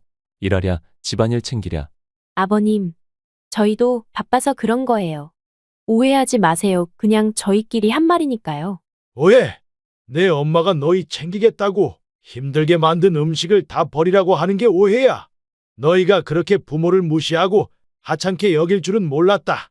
좋아, 내가 계속 그렇게 살고 싶다면 계속 그렇게 살아라. 이제 더 이상 부모에게 기대할 생각도 하지 마라. 아들은 그제서야 뭔가 심각해졌다는 걸 느낀 듯 다급하게 말했습니다. 아빠, 그 말은 좀 과장한 거였어요. 그냥 그때 피곤해서 짜증나서 실수로 말한 거지 엄마를 무시하려는 건 아니었어요. 웃기는 개소리 하지 마라. 너희 이제 부모에게 기대할 생각 말아라. 더 이상 너희한테 줄 것도 줄 마음도 없어. 두고 봐라. 너희가 이제 어떻게 되는지. 아들은 더 이상 아무 말도 하지 못했습니다. 며느리도 잠시 당황한 표정을 지었지만 여전히 반성하는 기미는 없었습니다. 저는 그들을 한 번 더 노려본 후 등을 돌렸습니다. 더 이상 그들에게 줄 건 아무것도 없었습니다. 이제 그 집도 부모의 은혜도 사라질 겁니다. 아내의 퇴원을 도우며 아무 말 없이 병원 문을 나섰습니다. 집에 도착하자마자 아내를 소파에 앉히고 저는 바로 휴대전화를 꺼내 부동산에 전화를 걸었습니다. 여보세요. 예, 지난번에 아들네 결혼할 때 사줬던 그 아파트 있잖아요. 그거 매물로 내주세요. 가능한 한 빨리 금매로요. 여보, 정말 그 아파트를 팔 거예요. 저는 잠시 한숨을 쉬고 고개를 끄덕였습니다. 응, 이제 더 이상 저 녀석들한테 줄 건 없어. 그들이 기대했던 모든 걸 없애는 게 맞아. 며칠 후 휴대전화가 울리기 시작했습니다. 화면에 뜬 이름은 아들이었습니다. 지금쯤 부동산에서 집을 내놓은 소식을 들었겠죠. 잠시 후 다시 전화가 울렸습니다. 이번엔 며느리였습니다. 평소엔 명절이나 생일에도 핑계를 대며 연락 한 번 없던 애들이 이제 와서 자기들 필요할 때는 이렇게 번갈아가며 전화를 해대고 있었습니다. 마치 불이라도 난 것처럼 전화기가 쉬지 않고 울려댔습니다. 참 우습기도 하죠. 필요할 때만 이 난리라니. 평소엔 아프다느니 바쁘다느니 하면서 핑계만 대더니 이제 와서야 이 난리라니. 저는 미소를 지으며 그들의 전화를 무시했습니다. 전화가 계속 울리며 끊임없이 들려왔지만 더 이상 그들에게 할 말은 없었습니다. 주말 아침 아내와 함께 조용히 식사를 하고 있을 때였습니다. 아침 공기가 차분하고 평화로웠습니다. 그런데 그 순간 현관 벨이 요란하게 울리기 시작했습니다. 벨소리가 계속해서 울려대는 걸 보니 뭔가 심상치 않은 일이 틀림없다는 생각이 들었습니다. 저는 천천히 자리에서 일어나 문을 열었습니다. 문을 열자마자 아들과 며느리가 초췌한 얼굴로 서 있었습니다. 아버지, 갑자기 이렇게 찾아와서 죄송해요. 전화를 안 받으셔서. 아들의 얼굴은 어딘가 힘겨운 표정으로 가득 차 있었습니다. 그리고 그 옆에 있던 며느리는 눈이 붉어져 있었습니다. 평소와는 다르게 완전히 무너진 표정이었고 그녀는 눈물을 흘리며 말을 꺼냈습니다. 며느리는 더욱 눈물을 흘리며 말을 이어갔습니다. 아버님, 저희 진짜 잘못했어요. 정말 후회하고 있어요. 그런데 저희 부모님도 너무 어려우세요. 기초생활수급비로 겨우겨우 버티고 계신데 그래서 제가 번 돈도 많이 드리고 있어요. 그런데 지금 집까지 없으면 저희 진짜 어디로 가야 할지 모르겠어요. 그동안 저희가 정말 잘못했어요. 며느리는 손을 비비며 간청했습니다. 눈물로 범벅이 된 얼굴을 들고는 절박한 눈빛으로 저를 바라보았습니다. 제발 한 번만 더 기회를 주세요. 제가 다 잘못했어요. 정말 반성하고 있어요. 제발, 아버님, 제발요. 혜진이 말대로 아버지, 저희가 정말 잘못했어요. 앞으로는 저희가 달라지겠습니다. 그러니까 제발 한 번만 더 기회를 주세요. 아들은 주저하며 고개를 숙였고 저를 제대로 보지 못한 채 무릎을 꿇었습니다. 그 모습이 참으로 애처로웠지만 동시에 저는 그들의 배은망덕한 태도가 다시 떠올랐습니다. 아버지, 제발 한 번만 봐주세요. 할머니가 살아 계셨으면 분명 저를 이해해 주셨을 거예요. 할머니가 저를 보셨으면 한 번은 더 기회를 주셨을 거예요. 명절마다 핑계를 대며 모습을 감추더니 이렇게 절박해져서야 나를 찾아와 빌고 있는 그 모습이었습니다. 고개 당당히 들고 그리 당당할 땐 언제고 이제 와서 우는 소리 하는구나. 그동안 내 엄마가 어떻게 너를 위해 헌신했는지 생각이나 해봤냐? 내가 지금 와서 무릎을 꿇는다고, 눈물을 흘린다고 내가 너를 용서할 거라고 생각하냐? 매번 변명만 해대면서 부모를 외면한 게 하루 이틀이냐? 그들의 애원에도 불구하고 내 마음은 미동도 하지 않았습니다. 너희는 이제 부모 덕 볼 생각하지 마라. 그 집도 내 마음도 이미 떠났다. 내가 나를 무시하고 며느리 말만 듣고 살아온 결과다. 내가 너희에게 더 이상 줄 건 없어. 아들의 얼굴이 순식간에 창백해졌고 며느리는 울부짖었습니다. 아버님, 제발, 제발요. 그녀는 절박하게 울면서 제 바지 가랑이를 놓지 않았습니다. 손으로 바지 가랑이를 꽉 쥔 채 울며 애원하는 그 모습이 참 처절했습니다. 이 모든 상황이 너무도 우스웠습니다. 머리가 멍청하면 몸이 고생하는 거야. 내가 무슨 말을 해도 이제는 소용없다. 저는 냉정하게 말하며 며느리의 손길을 떨쳐내고 그 자리를 돌아섰습니다. 나는 그들을 등지고 천천히 방으로 돌아섰습니다. 이제 남은 건 내 삶뿐이었습니다. 더 이상 내가 그들을 위해 할 수 있는 일은 없었습니다. 아들 내외가 나가고 나서 집안은 적막이 감돌았습니다.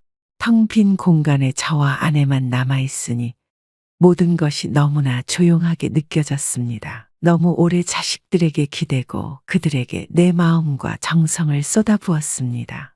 그러나 그 결과가 배은망덕함이라면 이제는 나를 위해 살아야 한다는 걸 깨달았습니다. 여러분의 인생을 다시 한번 돌아보세요. 자식들에게 모든 것을 쏟아붓기 전에 나 자신을 위한 시간도 필요하지 않나요?